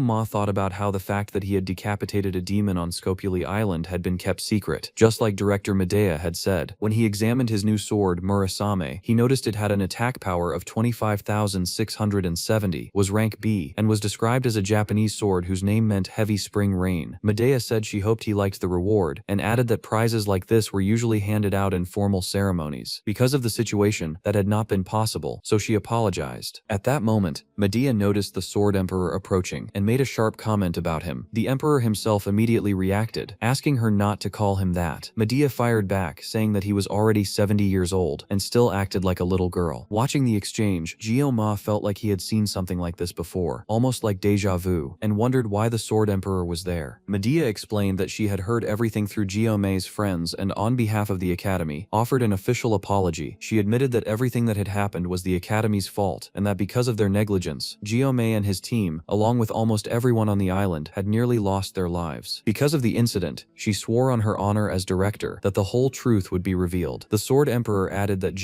Mae had saved all the cadets who were there. Mae simply said that he had only done what he could. Medea said the achievement was extraordinary, but until the truth came out, it would be better to keep everything secret. She acknowledged how ironic that sounded, coming from the Academy director, but explained that it was an internal matter. She also apologized for not being able to reward him properly. Ma replied that it was fine. Medea then commented that he did not act like someone his age, but more like an old man trapped in a child's body. Later, as they walked together, Medea said she had been thinking about the past, and asked if Sieg remembered the first day they met after he entered the school. Back then, he had been lying on a bench in the garden, and when she told him to leave, he struck his own sword. Neither of them remembered exactly what had been said that day, but Medea said it felt like it had been yesterday, even though 60 years had already passed. Time really did fly. She added that this was not even a tenth of the Academy's history. Even when the two of them enrolled, the institution was already ancient. The depth of its history was overwhelming. Despite ups and downs, the Academy had cared for and protected its cadets for 700 100 years. But as her thoughts reached that point, Medea began channeling a huge amount of power, clearly driven by anger. She recalled that before the midterm exam, they had received reports from the instructors after the preliminary inspection of the island. Although rare, Scopuli was known for siren sightings, which was why they always took extreme precautions. Even so, something had gone wrong. Sieg, the Sword Emperor, told her to calm down. Medea admitted that she had lost her temper and said it was fine. Still, Sieg remained worried, especially after hearing how incredible Jiama had been, defeating a siren on his own. Sieg began to think about the boy. To him, the idea of natural talent had always been dangerous. Many people once praised as the best of their generation vanished like meteors, burning bright for a moment before disappearing. The title of genius was thrown around carelessly by families obsessed with fame whenever their children showed even a bit of ability. The same had happened to Abel, his granddaughter, who also carried that forbidden label. Even so, if there was someone who truly deserved to be called a genius, it was Jioma. Seek wondered how far the boy could go, if his experience was shaped to match his talent. If Kang Jioma was that person, then the dream he had chased his entire life might finally become reality. For now, he chose to trust the academy. Back in class, Jioma thought that, as awkward as it sounded, maybe the reason his friends could laugh so easily was because he had defeated the siren. The first thing he did after leaving the hospital was go to the academy forge to strengthen Murasame. Despite its name and status, it was still basically an iron rod, far from the standard of a sword god blessing, which made reinforcement essential. The blacksmith was extremely motivated, and since the academy was celebrating its 700th anniversary, all the work was done for free. Jioma thought of it as pure luck. At that moment, Chloe showed up leaning on crutches. She asked if Jiome was okay, and he asked her the same. Chloe explained that she had broken her leg, but thanks to Speed Weapon acting right away, the doctor said she would only need crutches for a week. Even injured, she was still a member of the Editori. Seeing her like that made Jiome feel relieved. He also realized that it was not just because of him that everyone survived. It was true that he had defeated the siren, but everyone had done their part. Chloe went to get help. Rachel held back hundreds of enemies, and Speed Weapon kept everyone alive. He even wondered what Leon had done, maybe leading the group. In the end, he decided not to blame him, thinking Leon might have been the first one attacked. At that moment, the instructor walked into the classroom, looking visibly nervous, and announced that before morning training, he had an important message. He explained that someone would be helping him that day, and that he would introduce this person right away. The class was completely shocked when they saw who it was. It was Sieg, the Sword Emperor himself. The instructor was shaking with nerves, and the students were stunned. Jioma wondered what he was doing there. Meanwhile, far away in another place, a man was being brutally beaten, apparently for failing to do his job properly. Someone wearing an academy uniform was violently beating an old man who was lying on the ground, making it clear that the commander of the 5th Legion was furious. She demanded to know why he could never do his job right, and, without waiting for an answer, slapped him hard across the face again. Then she ordered him to apologize one more time, if he had the guts. She asked if it was really that hard to capture a child who was already on the brink of death. To her, it did not matter how impressive or amazing the hero candidate was. Even after using a siren, the plan had failed. The instructor said that all of this was the Elder's fault, and also the Sword Emperor's, for having the nerve to settle inside the academy. The old man tried to apologize again, but stumbled over his words and ended up taking a kick straight to the face. He was furious about being beaten by a mere instructor. The woman complained that her shoe was now dirty with blood, and showed clear disgust. Then she mentioned that a siren had been defeated by a first-year student, and that, looking at this new generation, they all seemed very talented. The old man explained that it had actually been just one student who defeated the siren alone. The instructor asked if it had been Leon, but he said no, and revealed that it was the top student of that year, Kang Dae-ma. Hearing that, the instructor realized this was the special student, and commented that things were getting more and more interesting. Back at the academy, physical training was underway. Chloe was sitting off to the side with her crutches, unable to participate. Jioma thought he would like to be sitting too, but someone shouted that he was slow. It was Siegfried, who asked if his leg was injured. Jioma said no, and wondered why that man was running right next to him. It was the Sword Emperor, Siegfried von Nibelung. He was the heir to the title of the first Sword Saint, Aaron Nibelung, a name that suited him perfectly. Siegfried was recognized as the strongest fighter in humanity, and had also been Leon's fencing mentor during the Second Demonic War. He was a figure who clearly stood out in the middle part of the original story. Even so, Jioma could not understand why the Sword Emperor was running beside him. In his mind, that old man should have been bothering Leon, not him. The main story had already gone off track, and now felt completely derailed. Thinking about it more carefully, Jioma remembered that at the end of the original story, Leon would inherit the title of Sword Saint. That had been one of the biggest topics in the game, and had dominated all the forums. If Leon was going to inherit that title in the future, then Siegfried being here was not that important, just awkward. To Jioma, it felt like running side by side with a delivery guy who did all his deliveries on foot. During the run, Siegfried explained that the foundation of any fighter was stamina and endurance, endurance. No matter how amazing a hero was, without the physical strength to support their honor, everything was meaningless. This basic routine would be the foundation for Gyo-ma's future growth. He demanded more effort and called him a brat. Gyo-ma answered yes and kept running. Siegfried approved of that attitude, but then sped up even more, leaving Gyo-ma almost dying on the track. As he struggled to keep up, Gyo-ma wondered if that man was really 70 years old. Later on, Siegfried announced that from that moment on, except during field training, the use of personal weapons was strictly forbidden. He threw several weapons onto the ground, including shovels and hoes, leaving all the students shocked. Then he ordered them to choose one of the available weapons. Gyo-ma noticed there was even a sashimi knife and thought it would be perfect for him. However, Siegfried made it clear that the goal was to completely master the weapon they chose. One student raised a concern, saying it would be better to train with weapons inherited from their families, and asking why they were being banned. Siegfried replied that fundamentals mattered in everything. The more someone relied on high-level weapons, the lazier they became in training, and in the end, they started believing the weapon's strength was their own. The student insisted, asking if it was not important to learn a weapon's capabilities to make up for weaknesses. Siegfried answered that no matter how good a weapon was, without skill the user was like an empty bell that only made noise. A true master would never blame their weapon. Gyo-ma was shocked, because that was a thought he often had himself, and he silently agreed completely. Siegfried continued, saying that once the fundamentals were mastered, the weapon would naturally become part of the fighter. Cadets who could use ordinary weapons with great skill had a high chance of making the class promotion list at the end of the school year. Hearing that, the students panicked and rushed to grab weapons. Gyo-ma thought that speech could have been much simpler. Still, the sashimi knife was there, so he picked it up. Siegfried gave him a sharp look, and Gyo-ma concluded that the man really was incredible. Then Siegfried announced that, to get familiar with the weapons, they would start with one-on-one duels between cadets that day. Some students asked if that was not dangerous without using subspace. Siegfried replied that they had entered the academy to carry on the legacy of ancient heroes and become worthy fighters. Fighters only grew by training as if they were in real combat. However, simply swinging weapons at each other would quickly lead to death. That was why, before starting, he would show them how a training duel worked, more specifically, a sparring match. The students were thrilled at the idea of seeing the Sword Emperor's technique up close. The instructor demanded complete silence. Liu Wenbin, one of the academy instructors, felt like he had stepped into a massive disaster, not just for his career, but for his entire life. Facing the Sword Emperor in a sparring demonstration felt like the end. In desperation, he thought of his mother and concluded that this was the last day of his life. Even so, he asked the Sword Emperor to go easy on him. Before he could say anything else, he was interrupted. Siegfried called Cadet Kang Jae-ma forward and ordered him to step up and duel him. The students looked at the seemingly worn-out weapon in the Sword Emperor's hands and still felt like it was glowing. Many wondered who that boy was, since Jae-ma looked weak at first glance. Jae-ma himself realized he could clearly hear all the comments around him. Siegfried asked if Jae-ma was fully recovered yet. He said yes, but thought that he might not be in such good shape after this. The Sword Emperor then ordered him to draw his blade. Jae-ma reflected that even though this was just a training duel, it did not feel right. His body was in great condition, but his opponent was the Sword Emperor. If they really crossed blades, it would not end well. At best, someone would lose an arm, and at worst, a head. He even thought this urge might be influenced by the blessing, since he felt a strong fighting instinct. But he also realized that this impulse was going too far when he considered the consequences. Because of that, Jae-ma said he was not worthy of being Siegfried's opponent. Many students agreed, believing he would get beaten badly. However, Siegfried asked if he had no pride as a swordsman, and said that he would not be able to hide his power for long. To him, having that much talent meant nothing if the person was a coward. The word pride echoed in Jae-ma's mind. It was something he had carried in his chest since the day he received the title of the best swordsman in the country. Those 3 syllables were the reason he never let go of his sword. He understood that this was a clear provocation meant to test him. Everyone expected him to back down, and if he fell for that provocation, he would surely regret it. Still, he chose to accept. The instructor almost tried to stop it, but the Sword Emperor saw that the decision had already been made. Kang Jae-ma was about to learn a lesson in that fight. At that moment, the blessing of the sword god activated. Jae-ma's instincts pulled him into a world where only he and his rival existed. Siegfried, in turn, remembered that even at 70 years old, moments like this were still vivid in his mind. The enlightenment through the sword he experienced in his youth had never left him. The image of that one-armed wandering knight was still burned into his memory. The path of the sword that man had shown was beautiful, pure power, something that had clearly reached that special world. Siegfried had been watching Jae-ma since the ranking test. He believed that if it was this boy, then maybe he could guide him to that same world. With that thought, he moved to attack. However, Jae-ma was already behind him. Once again, Siegfried missed his strike. Jae-ma moved at extreme speed with his sashimi knife, crossing blades effortlessly with the Sword Emperor. Siegfried realized that the boy fought with courage and without hesitation. Jae-ma's sword path was unusual unusual, like the flight of a swallow. In a bold move, Gyoma delivered a powerful strike, released the knife into the air, caught it again with a smooth motion, and attacked once more. Siegfried thought that the young man's physical ability was unmatched even compared to his own youth. He pushed him back lightly, but he knew his own sword was not light. Because of that, he decided to use the strongest strike he could manage. Some students could not understand what they were seeing. They wondered if, in the last subspace duel, Gyoma had only won by luck. To them, at best, he was just a decent student. Even so, the Sword Emperor's interest in him seemed excessive. Everyone believed he would eventually be defeated. Still, something felt wrong. The duel seemed frozen for far too long. Professor Lee realized that they were not simply standing still. He began to doubt the Sword Emperor's own words. Gyoma had already reached a different level. When the professor tried to intervene, Siegfried said that he would not cross ordinary blades with that young man. If Gyoma had the right state of mind, he could reach that special place, the mental world. Gyoma not only entered that world, but also blocked Siegfried's strike. The Sword Emperor could not stop being surprised. The duel inside the mental world was an intense battle of strategy, something only noticeable through the contact of their blades. Even in less than a minute, Gyoma was evolving with every fraction of time. Siegfried found it impressive and decided to try something different. He blessed his blade with the sword spirit. His aura became so powerful that it left Gyoma stunned. The pressure was so intense that the aura leaked out of the mental world and reached reality. The professor was shocked to realize that this energy had crossed the boundary between worlds. The pressure was so heavy that everyone nearby felt its weight. The professor realized that this had not been agreed upon. He feared real blood would be spilled and tried to stop the Sword Emperor. Before he could do anything, Medea appeared, cutting in and shattering the ground with her presence. Furious, she demanded to know if he had lost his mind and insulted the old man without any restraint. Later, standing beside Medea, Siegfried apologized. She was so angry that she grabbed him by the collar, making it clear that if he was not in full control of himself, he should stay home. She said she had not created a special position for him, just to cause trouble inside the academy. The students were stunned to see the director there, overflowing with rage. Siegfried tried to explain that it had not been his intention, but Medea said that was a lie. Meanwhile, Gyoma had already put his blade away. Siegfried silently admitted that he had lost control and failed to contain his own aura. Medea asked if he was listening. Then Siegfried turned to her and apologized. That shocked Medea, because in 50 years she had never seen that old man apologize, let alone twice in the same day. Because of that, she asked why exactly he had done it, using the blessing of the sword spirit against a cadet. She made it clear that if she had not intervened, the situation could have ended in tragedy, maybe even with the boy's death. Siegfried answered that without using his own blessing, he would not have been able to gain the upper hand. That reply left Medea completely stunned. She wondered if she had heard him correctly and if it really was the proud Siegfried saying those words. She knew very well that Gyoma was a rare talent, but under normal conditions, no one could compare to Siegfried's strength. The Sword Emperor then explained that the boy had reached the realm of the mental world. Medea was even more shocked and asked if that was already possible. The Emperor himself had only dealt with that level at 30 years old, so how could a 17-year-old do the same? Siegfried admitted that he also did not understand how it had happened, but believed that experience could still make up for the difference. Even so, Medea could not easily accept that explanation. She immediately rushed over to Gyoma to check if he was okay. As she got closer, she felt an extremely oppressive aura coming from him. In that instant, all the dignity she was maintaining seemed to vanish. What she felt was pure fear, the same chill she had felt when she first met the commander of the 6th Legion. That made Medea realize that Siegfried's report was probably not an exaggeration. She then asked if Siegfried had lost. The Sword Emperor answered that of course he had not. Even as a talent, Gyoma still did not compare to him, and he was also using incomplete equipment. Medea asked why he had gotten so angry, since he always said that true masters never blamed their equipment. The Emperor replied that it was just nonsense. At that moment, all the tension exploded, and both of them felt a powerful surge of adrenaline. Later, Gyoma woke up early, remembering everything that had happened. He realized that even though he had trained well, without Medea's intervention, the situation could have been truly dangerous. He thought the old man had been extremely aggressive. All of it involved the so-called mental world, something he still did not fully understand. Experiencing it had been strange. Mastery and understanding of a weapon could create an active space, triggered when multiple emotions and conditions aligned. It was said that only supreme masters, who spent their entire lives refining a single weapon, could enter that mental realm. Because of that, in the game's universe, there were fewer than 10 heroes who could freely enter the mental world. Even Leon, the protagonist born with heroic qualities, needed 3 years of intense training to reach that state. Gyoma knew this because he had quit the game exactly at that point. He then wondered why he had been able to do it right away. Thinking more carefully, he realized the answer was the sashimi knife. Adding this life and his previous one together, he had spent more than 20 years wielding that same knife. Whenever he manifested the blessing of the god and the sword, it was as if a level of focus beyond cognition was activated. The experiences of his current life and his past life were connecting in harmony, allowing him to overcome extreme situations. Based on everything he had experienced so far, Gyo-ma concluded that avoiding problems would only make things worse. Instead of staying passive, he decided to deal with things step by step, as long as he was clear about what needed to be done. He wondered if he should try again. Then he drew his sashimi knife and thought that if he could freely control the mental world, he could train combat without manifesting the blessing of the god and the sword. He geared up, focused, and entered his mind world, but something unexpected shattered that reality. A presence slowly touched his shoulder, and the sashimi knife, loaded with power, simply vanished. Gyo-ma was confused, wondering what had just happened. Meanwhile, a meeting was taking place among the elders. They were the ones who had sent the demon to try to kill Leon. One of the elders, who had failed the mission, said they needed to deal with the dissidents quickly. He also said that the special student, Kang Gyo-ma, needed to be investigated. Another elder asked if he could be a hero candidate, since as far as they knew, the only candidate was Leon von Reinhardt. The first elder replied that Leon was an airhead. He reminded them that during the aptitude test, Gyo-ma had completely dominated the twins. On top of that, Medea was blocking information under the excuse of protecting the special student. Another elder stated that the hero's elimination was inevitable, and that any threat had to be cut off. This time, even the Sword Emperor had gone to the academy, and ever since one of the 7 stars had taken over as director, the council's influence had dropped sharply. Since the subjugation of Basman, the public had only been paying attention to the 7 stars, while the elders were seen as outdated figures. They agreed that they needed a common enemy. Any hero who could threaten the Demon King had to be eliminated. One of the elders said he was a member of the academy itself, and that he was not trying to persuade the council based on the arguments of that woman who had forced him to speak. He thought of the commander of the 5th Legion, Corey, and felt a chill run down his spine. He would rather die than deal with that furious woman. In the end, the hooded elder ordered that instructions be sent to the Aditora family. The next day at the forge, the blacksmith was begging for forgiveness and mercy. In front of him, Gyo-ma held his new murasame, a sashimi knife version. Gyo-ma stood still, doing nothing. He thought the weapon was in a very low-ranked state, almost useless. The blacksmith explained that he had worked at that forge for nearly 30 years, but had never seen anything like it. It was as if the sword itself refused to be forged. Because of that, he had to melt the metal in a hurry and remake the blade just to preserve its shape. According to him, if any other blacksmith had tried the same process, nothing would have been left. The blacksmith insisted it was the truth, and explained that a single wrong hammer strike would cause the sword to shatter completely. Gyo-ma, with his 20 years of experience as a swordsman, judged that the craftsmanship itself looked excellent. The specs matched the blessing perfectly, but the durability was low. The blacksmith confirmed that the weapon's potential was good, and that with enhancements, it would become usable. It was not exactly an apology, but he offered to do the upgrades for free if Gyo-ma brought the necessary materials. The blacksmith also guaranteed that if the weapon broke again, he would provide another one. According to him, that blade could easily reach A rank. However, the required materials could only be obtained from A rank or higher demonic beasts. Gyo-ma immediately thought of the mermaid and decided he did not want to hunt a creature at that level again. He had no intention of risking his life just for gear. Even so, he concluded that his wallet would still take a hit. Gyo-ma asked if the blacksmith truly promised that, and he confirmed it, swearing on his honor. Then Gyo-ma asked for half the value of the leftover metal from the forge back, around 10 million. The blacksmith replied that he had done everything according to the request, and had already said he would not charge for the upgrades. Gyo-ma argued that he had snapped a B-rank sword in half, and that, considering market value, the price was fair. The blacksmith insisted it was not, saying Gyo-ma was being ripped off. Gyo-ma replied that he needed to test the weapon's performance, and that this would be a good opportunity. After a short negotiation, the blacksmith suggested 500,000. Gyo-ma countered with 1 million. The blacksmith tried to settle at 800,000, saying that was the absolute limit, since B-rank weapon fragments had a tricky market and were hard to move. Gyo-ma asked if he was joking, and the blacksmith finally gave in. Later on, Gyo-ma checked his status and realized his mental level had reached 4, which meant his actions and words now carried an intimidating aura. He noticed that after getting the new weapon, the weapon level had gone up and new options had appeared. The biggest issue with the sword god's blessing was still the extreme pain. However, at that level, the pain had already been reduced. The feeling had gone from something close to death to something he could still breathe through, even though it was still hard to endure. He concluded that if just one level increase had brought such a big improvement, then after several levels it might be possible to use the sword god's blessing without needing the pain resistance blessing. He realized that the weapon level increased whenever he obtained a new weapon or made enhancements. Since the midterm trials were over, he decided to fully focus on improvements. If he kept progressing step by step, he might discover the true power he had received in that world, and even the identity of whoever had sent him there. That was when Chloe approached in an unexpectedly intimidating way, making Gyo-ma flinch. She asked why he had stopped eating. He replied that he had lost his appetite. At that moment, he noticed she had already removed the cast and asked how she was feeling. Chloe explained that she still needed the crutch, but felt much stronger than before. She commented that people said bones got stronger after breaking and healing. Gyo-ma thought that bones were not muscles, but he kept that to himself. He stepped closer and brushed a small grain of rice off her face. That alone was enough to make Chloe so nervous that she fell back and sat on the ground. When she got up, she noticed Gyo-ma's new weapon and asked if that was his first real weapon. She said she thought the sword was really cute and pretty, and that for an E-rank weapon it did not look bad at all. She made it clear she did not mean to offend him by mentioning the rank. Gyo-ma said it was fine. He explained that the blacksmith had refunded part of the money and would not charge for the upgrades. With time and a few improvements, the weapon would get better. Chloe agreed and said that he was already strong using just a sashimi knife, so with that sword he would be even stronger. Gyo-ma reflected that, honestly, there was no real reason for him to seek more strength. Since defeating the mermaid, he believed he could handle any mid-rank demonic beast without much trouble. The real reason to improve the weapon was to reduce the pain caused by the blessing. Chloe apologized, saying she did not mean to look down on his weapon. Gyo-ma replied that it was not that. He just found it hard to look at that Murasame he had received as compensation in such a miserable state. Chloe said that anyone who made Gyo-ma suffer deserved to die. He calmed her down, saying it was fine, and she apologized again. At that moment, Gyo-ma noticed something strange nearby, something Chloe did not seem to notice. He chose not to comment. He simply walked up to a tree and kicked it, asking who was there. The one who fell out of the tree was Nox. Gyo-ma thought the two brothers really were alike. Nox said he had let his guard down. Chloe asked why he was there. Gyo-ma grabbed his knife, and Chloe also got ready to fight, but he noticed that Nox was unarmed. He asked what this was about, saying he thought he had already made everything clear last time. Nox replied that he had not come for that. He said there was no point in hiding the matter from Chloe, since she would find out sooner or later, and that it was better for both of them to hear it together. The topic was directly related to Kang Gyo-ma. Then Nox revealed that the Academy's Council of Elders had requested the elimination of Kang Gyo-ma. Gyo-ma wondered why those old men wanted that. Chloe asked directly if Nox had come after Gyo-ma because of that order. Nox replied that she had spent too much time away from home and had lost her sense of how things worked. In response, Chloe pulled out a stiletto and told Gyo-ma to stay behind her, taking on a clearly protective stance. Nox noted that her reflexes had not gotten worse. He then explained to Gyo-ma that he did not care what he did or how he lived, but that the elders were strangely obsessed with him. It was not just because he was a member of the auditoriums. There was something more to it, an unease that was hard to explain. Because of that, the elimination request had been postponed for now. The fact that the request had been made in secret, without going through the Academy's director, was also suspicious. On top of that, an elimination order against a mere student went completely against the principles of the auditoriums. Even so, Nox made it clear that since this was a direct request from the Council of Elders, it could not be ignored forever. If the pressure continued, the auditoriums would have no choice but to open a formal investigation into Gyo-ma. Nox also told Chloe that since she was a member of the auditoriums, he felt obligated to inform her. Gyo-ma realized that Nox used talk about principles as justification, but deep down he was genuinely worried about Chloe. Before Nox left, Gyo-ma called him back to talk about what had happened last time. Nox replied that Chloe seemed much happier around Gyo-ma, something he had never seen before, not even as a family member. He asked Gyo-ma not to let Chloe get hurt again. Gyo-ma was confused, since there was no way to stop her leg from breaking. Still, he simply nodded. Then Nox asked another question, wondering how that kid managed to be so strong. Gyo-ma thought that to truly be strong, someone needed to at least reach the level of the Sword Emperor, someone who could face any threat at any time. He himself could only access his strength for less than a minute per day, and did not think he was in any position to talk about power, let alone reveal it. Even so, Nox had already exposed secrets of his own family, so Gyo-ma did not feel right staying silent. He replied that Nox lacked determination. Even as a member of the Editor family, he needed more real-life experience. If he stayed stuck in the academy, he would soon hit his limits. Gyo-ma advised him to gain experience in the real world and work hard, because that was how he would truly learn. With that, he ended the conversation. Gyo-ma thought that maybe he was not completely wrong. Later, during class, the professor explained the lesson while Gyo-ma, as usual, was distracted. His thoughts kept circling around the fact that the Academy's Council of Elders was hunting him. The council was made up of the descendants of 5 of Joachim's 7 disciples. Gyo-ma remembered that in the game, this group held enormous influence, not just in the Academy but across society as a whole. They interfered directly in the protagonist's path for their own benefit, which was why players called them the 5 Corrupt. Even so, Gyo-ma could not understand why his very existence was such a big nuisance. He wrote everything down in his notebook, trying to pinpoint the moment he started drawing too much attention. He organized the situation like a mental map, connecting events, decisions, and consequences. Looking at it all, he realized he really had done many reckless things. At that point, it almost seemed like he had been desperate to attract the attention of an elder. Still, even taking all that into account, Gyo-ma found it absurd to believe that the Council of of elders was truly hunting a simple student like him. This had not been a simple interference. They had tried to kill Leon directly, someone who was basically still a child. Ma thought that even if they were corrupt, that crossed any acceptable line. They were putting their own privileges above the well-being of humanity and the academy itself. In his mind, Ma knew he could walk into the council and slaughter all those elders without difficulty. Even so, he concluded that this was not the right time. When the moment came, he would cut every elder into pieces, but for now, he needed to act carefully. The absolute priority was improving his weapon, and for that, he needed to go to a dungeon as soon as possible. Before that, though, he would need to gather members and form a group, since acting alone would make everything much harder. He wanted someone with a strategic mindset, unlike Rachel, who solved everything with brute force and little thought. That was when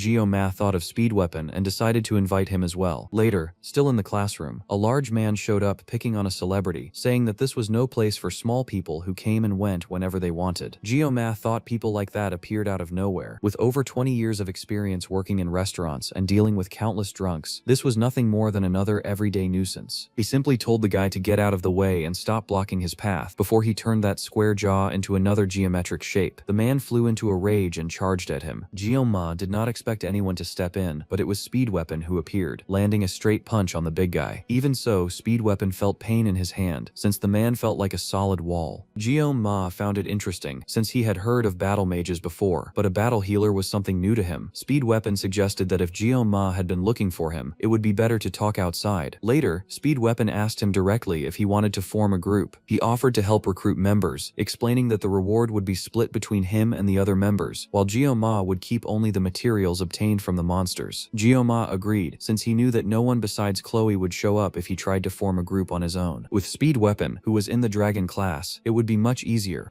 Ma explained that he needed at least 4 people to get permission to enter a dungeon, due to academy rules. He added that if it were not for those rules, someone at his level could clear 5 or 6 dungeons alone. Speed Weapon disagreed, reminding him that Ma had defeated a mermaid by himself, and saying that this kind of excessive modesty was annoying. He also commented that Ma's body looked better, and Ma confirmed that after resting in a good hospital room, he felt much better. Speed Weapon accepted the proposal without hesitation, saying there was no reason to refuse and that he felt he could experience new things alongside Ma. Ma thanked him sincerely. When asked about the chosen dungeon, he mentioned the Buffalo Dungeon, C rank. Speed Weapon said it was a classic dungeon and added that Rachel had been training hard in the practice area ever since Ma had been hospitalized. He also asked if there was any specific type of member Ma did not want in the group. Ma replied that he would rather not invite Rachel or Leon, but Speed Weapon explained that either way, they would not be joining. Rachel was focused on intense training, and Leon was probably preparing to explore high-level dungeons with 2nd and 3rd year students. Speed Weapon said he had someone in mind and added that at that hour, she was probably sleeping. Ma found that strange, but Speed Weapon suggested they stop by the cafeteria first to buy a few things. That night, they went to meet this person. The place looked like a house, something Ma did not even know existed inside the academy. He had never visited it while playing the game. In his past life, he had been a Japanese food chef, but had never gone to Japan, even though he had always wanted to visit the country at least once to research the market. He thought maybe this was the strange way fate had found to fulfill that wish. They passed by an archery range, and Speed Weapon pointed out that she was there. He walked up and tried to wake her, saying there was no other way, and that he had brought that. Immediately, the girl jumped up, looking around frantically, until Speed Weapon pointed at the bag. She lunged like a beast, grabbed the bag with incredible ease, and then simply threw herself on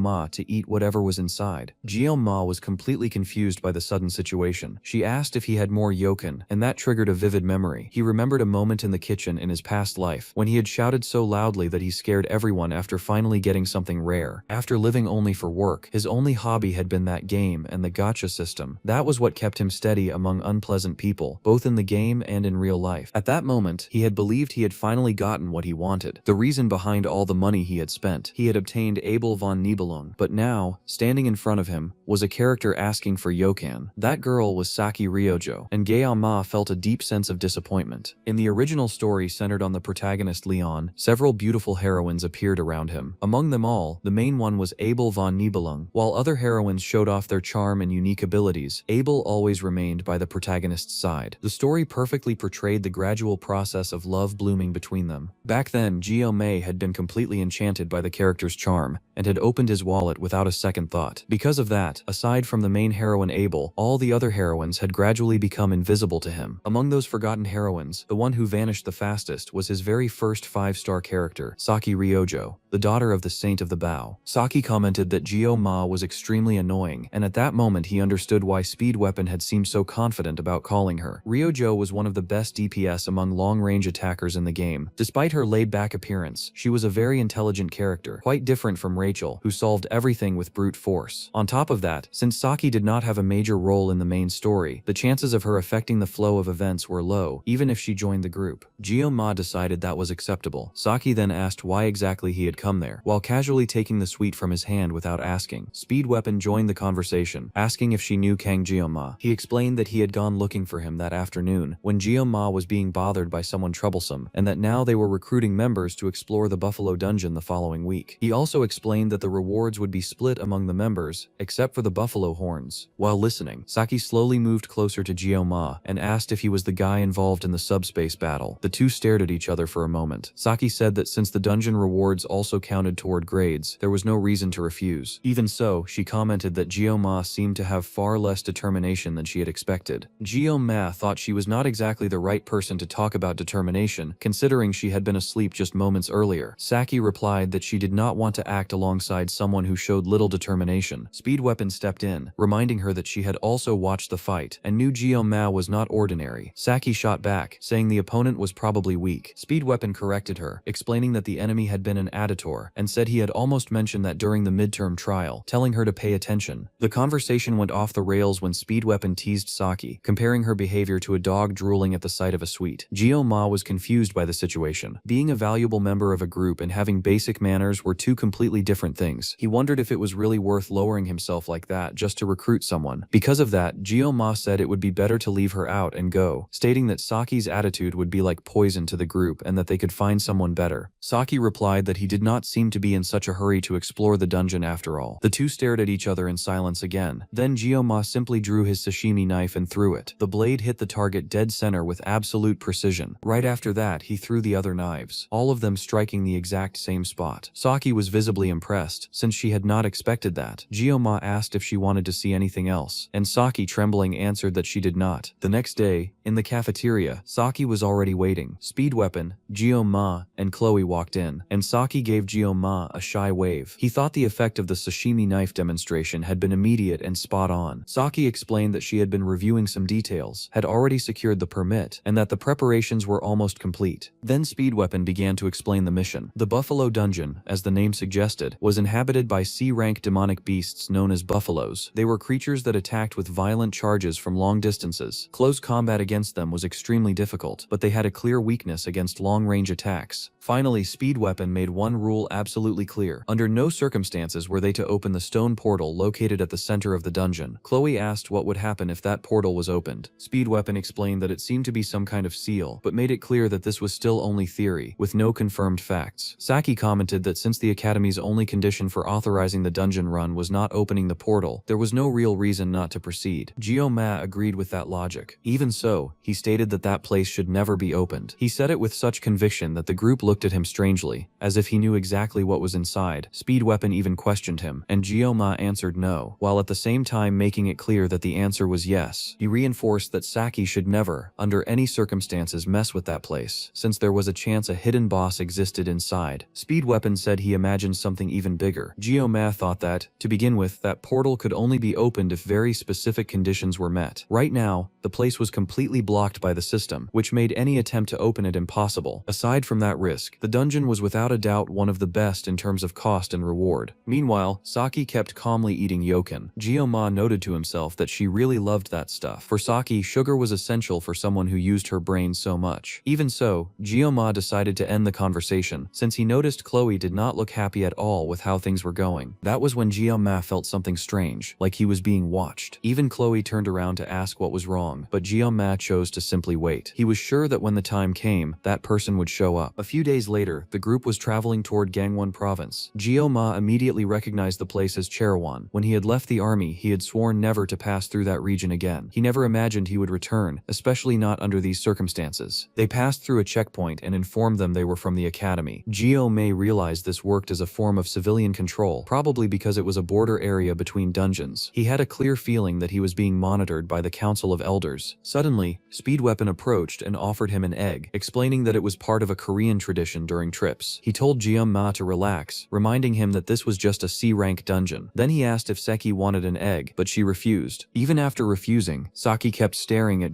Ma. When he noticed, she became visibly shy and looked away. Ma thought that it was not enough to be under surveillance. Now he was also drawing unnecessary attention. Soon after, they finally arrived at their destination. Chloe commented that the weather was perfect. May reflected that this place had been a nesting ground for demonic beasts since ancient times. Now, it had all been turned into a simple farming dungeon. Speedweapon found the lack of luggage strange, so Ma opened his bag. Inside were many knives. Speedweapon asked if he planned to sell all of that. Ma explained that you could never be too careful. Speedweapon joked that he looked like an old uncle, but admitted that he had his reasons to prepare that way. Chloe said that in that case, the vanguard would always move ahead. The group was ready. Later, as they approached the dungeon, they noticed another civilian control point, and it was clear that only academy students were allowed. Everyone had to register their names in a book. When Kang Jian-mei wrote his name, he clearly noticed the guard flinch. Even so, he did not pay it much attention and headed toward the dungeon. When the doors opened, an extremely strange smell spread through the air. Jian-mei noticed the guard looked nervous, but concluded that everything would be fine. As they moved through the dark tunnels, he saw various notes written on the walls. It was clear to him that the dungeon had become a tourist spot for curious nobles. Saki, already tired, ended up leaning against Ma. He could tell her fatigue was real. Saki said she thought the sweets would give her more energy, but apparently it did not work as expected. She asked if he had another sweet. Ma offered her a piece of candy, but Saki said she did not really like that and asked if he had yokon. He replied that he did not carry that kind of stock. Saki said she had yokon saved, but this was not the moment to use it. At that moment, the focus had to shift to combat. Chloe detected 4 creatures approaching from 200 meters away. Speedweapon told everyone to follow the plan to avoid trouble. First, Chloe would attack with her crossbow, and Saki with her bow. Speedweapon would be responsible for providing generous buffs to both of them. Saki drew her large bow.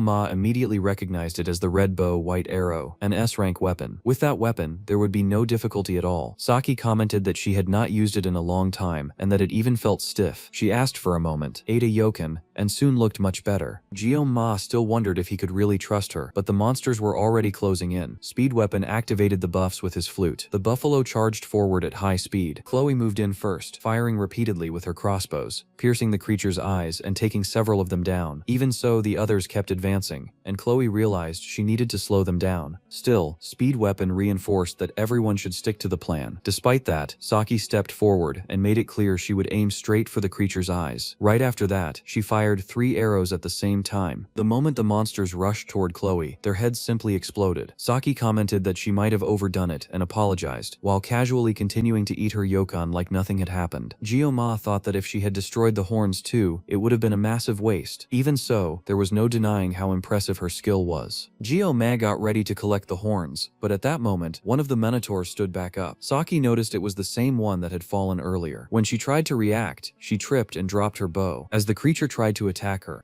Ma moved instantly and split the monster in half with a single strike. Saki was completely stunned. The cut was so clean that neither half of the body showed any blood dripping at all. Ma asked if she was okay. The shock was so intense that Saki ended up swallowing the entire yokan in one go. Meanwhile, outside the dungeon, the guards were making contact through their communication devices. It was clear they worked directly for the elders. Inside the cave, Ma was collecting the minotaur horns, which were the exact reason he had come to this dungeon in the first place. Buffalo horns were a rank C enhancement material, widely used to reinforce weapons and for other applications. He planned to gather as many as he could carry. Saki thanked him for the help earlier, and as a token of gratitude, even handed him a sweet. That made Chloe extremely irritated. Noticing this, Ma got Chloe's attention to say something important. He leaned closer and whispered in her ear about the strange behavior of the staff member they had run into earlier. At that point, Speedweapon asked if the two of them were dating or something like that. Chloe reacted instantly, shocked by the idea.